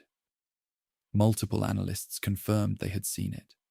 They described the same shapes, the same valley, the same impression of wreckage and activity. These weren't people primed to believe in anomalies. They were trained to distrust first impressions. And yet, they all agreed on what they had initially observed. Technical experts examined the film for signs of tampering. None were found. Chemical composition was normal. No double exposure, no overprinting, no physical alteration. The image had not been edited because, in 1972, there was no practical way to edit it after the fact. The only thing that had changed was what it showed. This wasn't missing data. It was vanishing data. The implications were deeply unsettling. If the satellite image had been misread, it should have remained misread. Errors don't erase themselves. But this wasn't an interpretation that changed. It was the image itself. Investigators quietly pulled other frames from the same pass. Adjacent valleys, neighboring ridges. Those images were consistent. Only the one that had briefly shown the plane had altered. No official report would ever mention this. It couldn't. There was no language for it. The event was quietly classified as an interpretive error, despite no one being able to explain how multiple analysts had independently made the same mistake in the same way at the same time. But among those involved, the satellite incident marked a turning point. It suggested that the disappearance wasn't just resisting discovery, it was undoing it. Evidence didn't simply fail to appear. When it did appear, it refused to stay. The Alaska Triangle was no longer just swallowing planes. It was correcting records, editing observations, removing conclusions after they had already been drawn. From that point on, investigators stopped trusting the idea that finding something meant keeping it. The wilderness wasn't just hiding the truth. It was actively unmaking it, frame by frame, until the sky and the ground agreed on one thing only. Nothing was supposed to be there. By the time the satellite images failed them, the investigators were no longer thinking in terms of accidents or even conspiracies. The pattern had grown too consistent, too deliberate in its inconsistency. Every tool designed to pin reality down, radar, radio, documentation, witnesses, cameras, satellites, had not simply fallen short, it had contradicted itself. And the contradictions clustered around the same stretches of land, the same corridors of sky. The Alaska Triangle wasn't just obscuring evidence, it was behaving like a system that rejected observation. Search and rescue teams began to talk differently about certain locations, not officially, not in reports, but in the shorthand of people who trust experience over theory. Dead air zones, cold pockets, valleys where radios dropped out no matter the altitude or weather, ridges where compass needles refused to settle, spinning or pointing in opposite directions depending on who held them. These weren't myths passed down over decades. They were notes made quietly between flights, warnings exchanged like favors. Pilots learned to compensate without knowing why. They would alter headings slightly over specific coordinates. Double-check fuel calculations in areas where GPS drift was common. Trust visual landmarks even when instruments insisted otherwise. None of this was written into manuals. It couldn't be. Aviation depends on standardized rules, and these places didn't follow rules that could be standardized. Ground teams felt it too. Some areas produced an immediate sense of unease, not fear exactly, but resistance. Radios crackled and died. Batteries drained faster than expected. Watches desynced from one another. Teams would mark a location, return days later, and find their own coordinates no longer matched. A ridge would be farther east than before. A river bend wouldn't line up with the map. It wasn't dramatic enough to prove anything, just enough to undermine confidence. Dogs reacted first. They always did. Search dogs trained to ignore distraction would refuse to cross certain invisible lines. They would pull back, sit, whine, or lie down entirely. Handlers learned not to force the issue. Experience taught them that when an animal refused terrain that made no sensory sense to humans, it was safer to listen. What emerged slowly was an understanding that the triangle didn't behave like a place.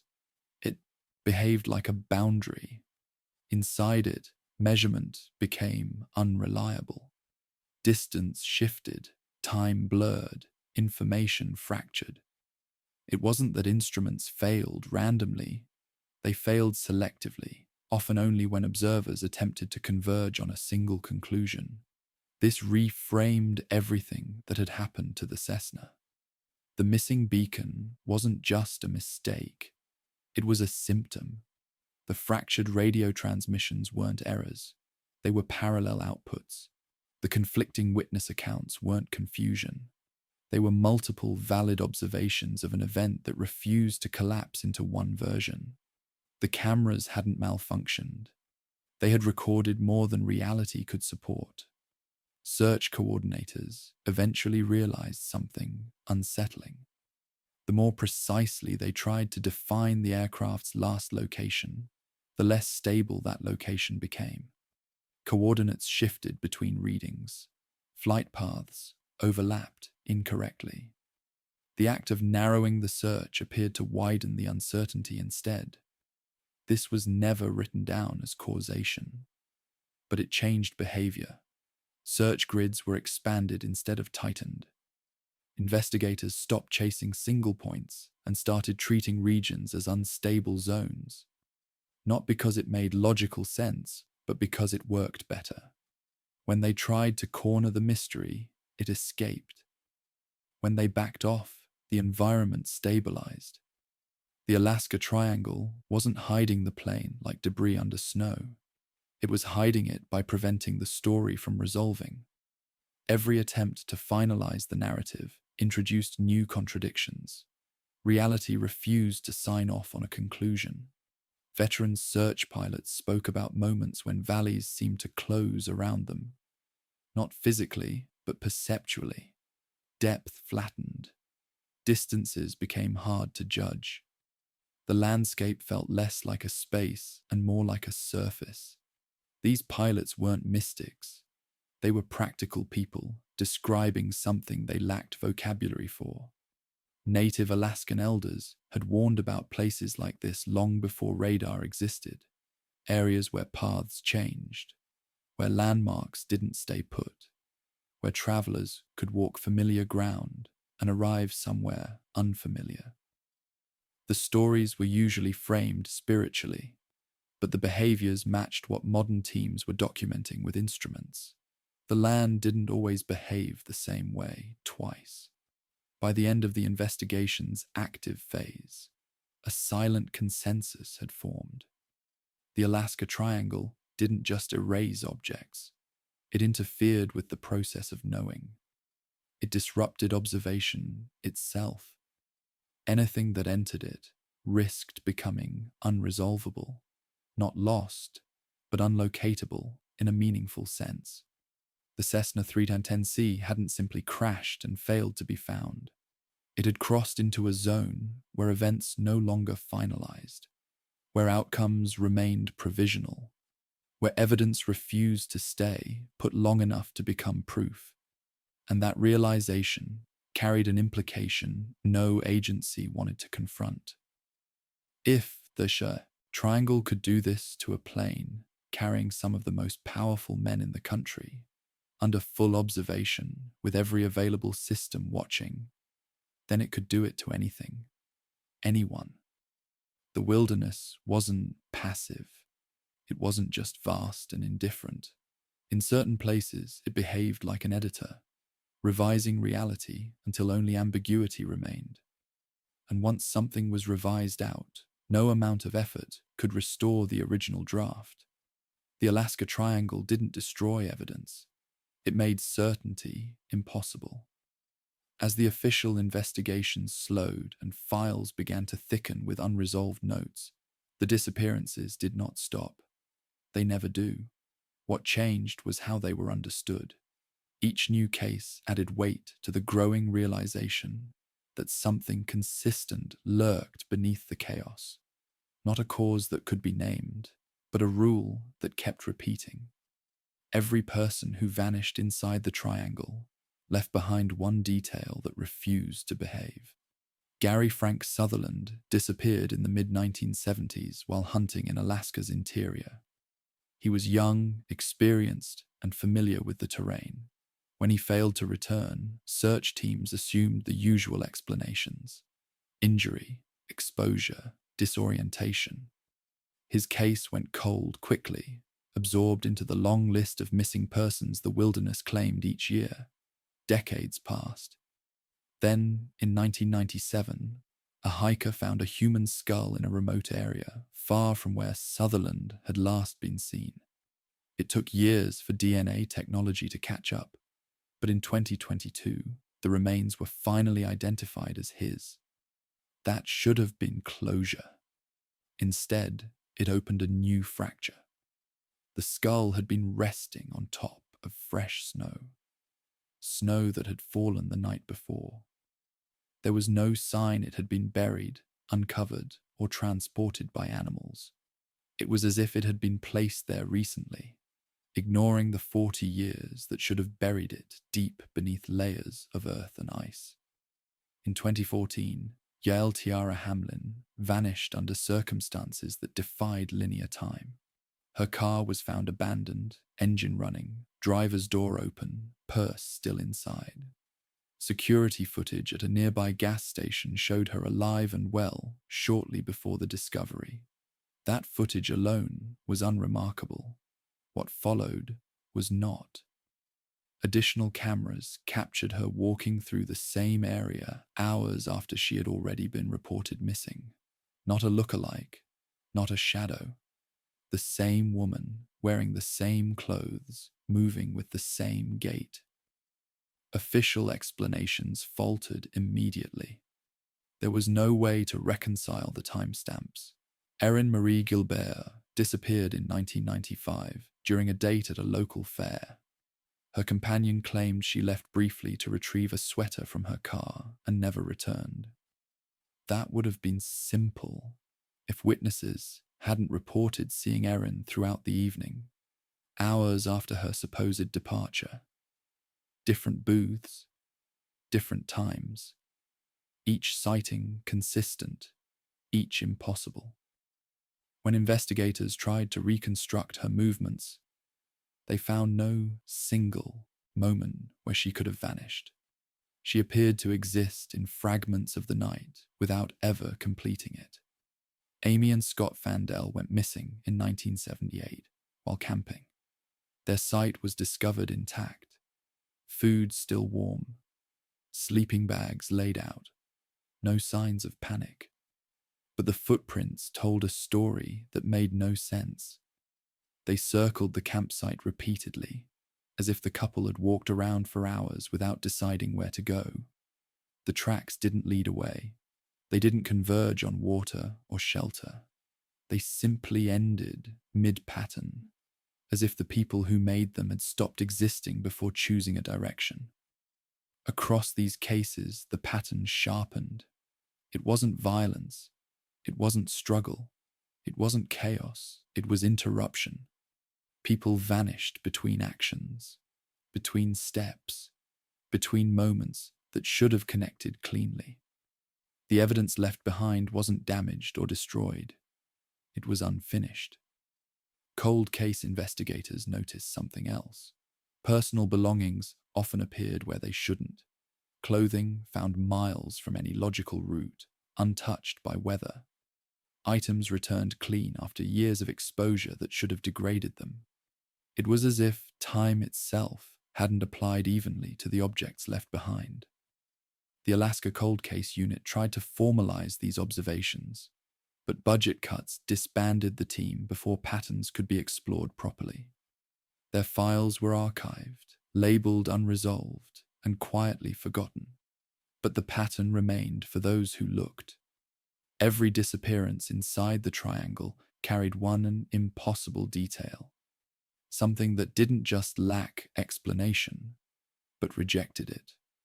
Footprints that led into solid ground, remains that appeared without accumulation, sightings that violated sequence, evidence that behaved as if it wasn't bound by the same timeline as the searchers examining it. The Cessna had not been an anomaly. It had been a demonstration, a large, undeniable example of the same mechanism at work in smaller cases. People didn't vanish because Alaska was cruel. They vanished because, in certain places, reality failed to finish what it started. Investigators who reviewed these cases side by side began to understand that solving one wouldn't solve any of them. The disappearances weren't puzzles with missing pieces. They were puzzles with too many valid pieces that couldn't be assembled into one picture. The Alaska Triangle didn't erase people completely. It scattered them across moments, locations, and evidence states that could never be reconciled. It didn't need to hide bodies. It hid continuity. And that was the most disturbing realization of all. Whatever operated within the triangle didn't need to be violent or intelligent in a human sense. It only needed to interrupt the normal flow of events, to prevent beginnings from reaching endings, to leave lives suspended mid-action, unfinished, unresolved. The cases kept coming. The pattern held, and each time the same quiet conclusion resurfaced among those who studied them long enough. Inside the Alaska Triangle, people don't just disappear. They stop completing their own stories. By the time investigators stepped back far enough to see all three threads at once, the shape of the problem became impossible to ignore. The missing plane, the vanished townspeople, the objects in the sky that refused to obey physics. On the surface, they looked unrelated, separated by decades, agencies, and explanations that never quite fit. But when placed side by side, they followed the same rhythm: confidence, investigation, contradiction, closure without answers. It always began the same way. An event occurred that should have been explainable. A plane failed to arrive. A person didn't come home. An object appeared on radar where nothing should have been. Authorities responded with certainty. Procedures were followed. Experts were deployed. The assumption was always that reality behaved consistently and that with enough effort it would reveal itself. Then the contradictions appeared. Not gaps, not missing files, contradictions. Evidence that didn't just fail to explain the event, but actively disagreed with itself. A beacon documented as present but physically absent. A radio call that fractured into 3 incompatible messages. Cameras that recorded the same moment multiple times. People seen after they vanished. Objects destroyed and then rebuilt in midair. These weren't errors that could be smoothed out. They were fault lines. At that point, frustration set in. Investigators tried harder. They escalated. Local authorities handed cases to state agencies. State agencies called in federal resources. The FBI, the NTSB, NORAD, the Pentagon. Each escalation brought better tools and greater confidence. And each time, those tools failed in the same way. Not by producing nothing, but by producing too much that didn't align. Finally came the explanations. Weather, alcohol, human error, equipment malfunction, optical illusion, misidentification. Each explanation contained enough truth to be plausible and enough omission to be incomplete. They allowed files to be closed without requiring anyone to admit that something fundamental had gone wrong. Officially, the cases were resolved. Practically, nothing had been solved.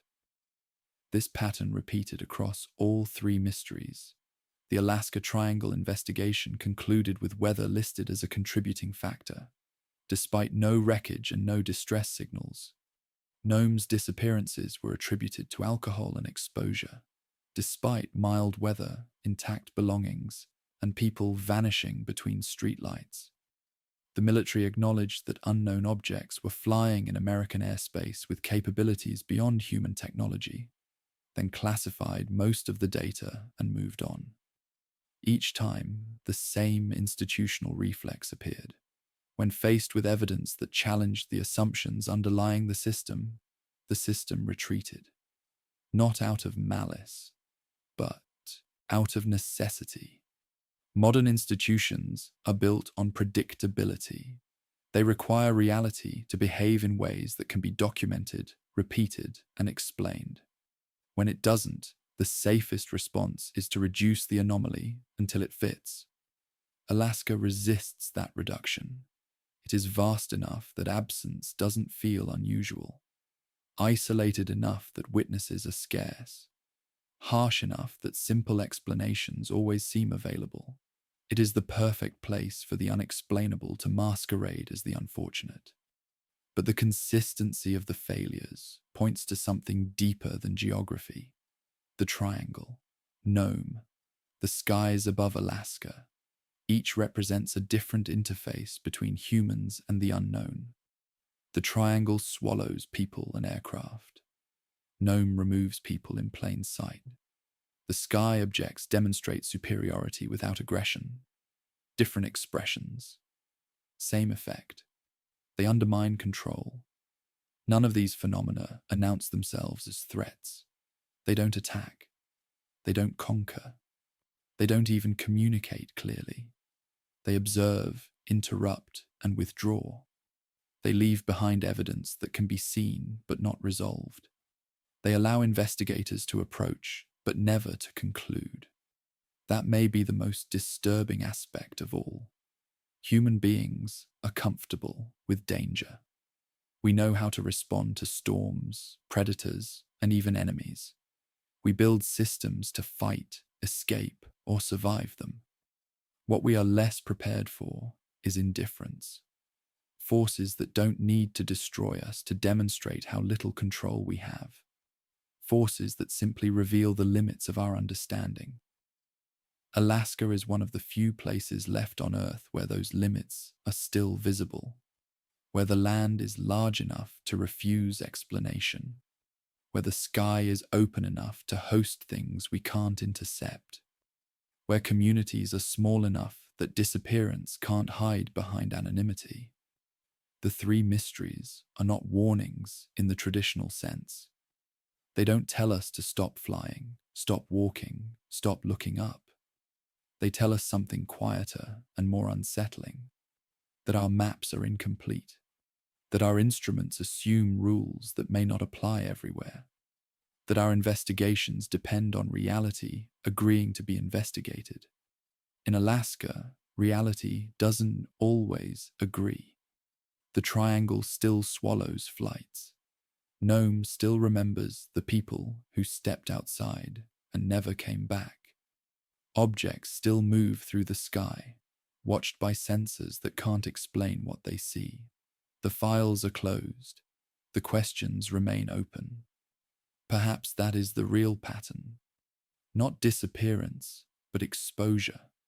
Moments where humanity brushes against something that does not operate by human rules and is under no obligation to explain itself. Moments that remind us that control is contextual, knowledge is provisional, and certainty is a luxury of smaller worlds. Alaska remains the last frontier, not because it hasn't been explored, but because it refuses to be finished. The mysteries endure not because we haven't tried hard enough to solve them, but because they exist in places where solutions are not guaranteed. The land keeps its secrets, the skies keep their watchers, and the stories remain unresolved, waiting in the silence, where not everything needs to be understood to continue existing.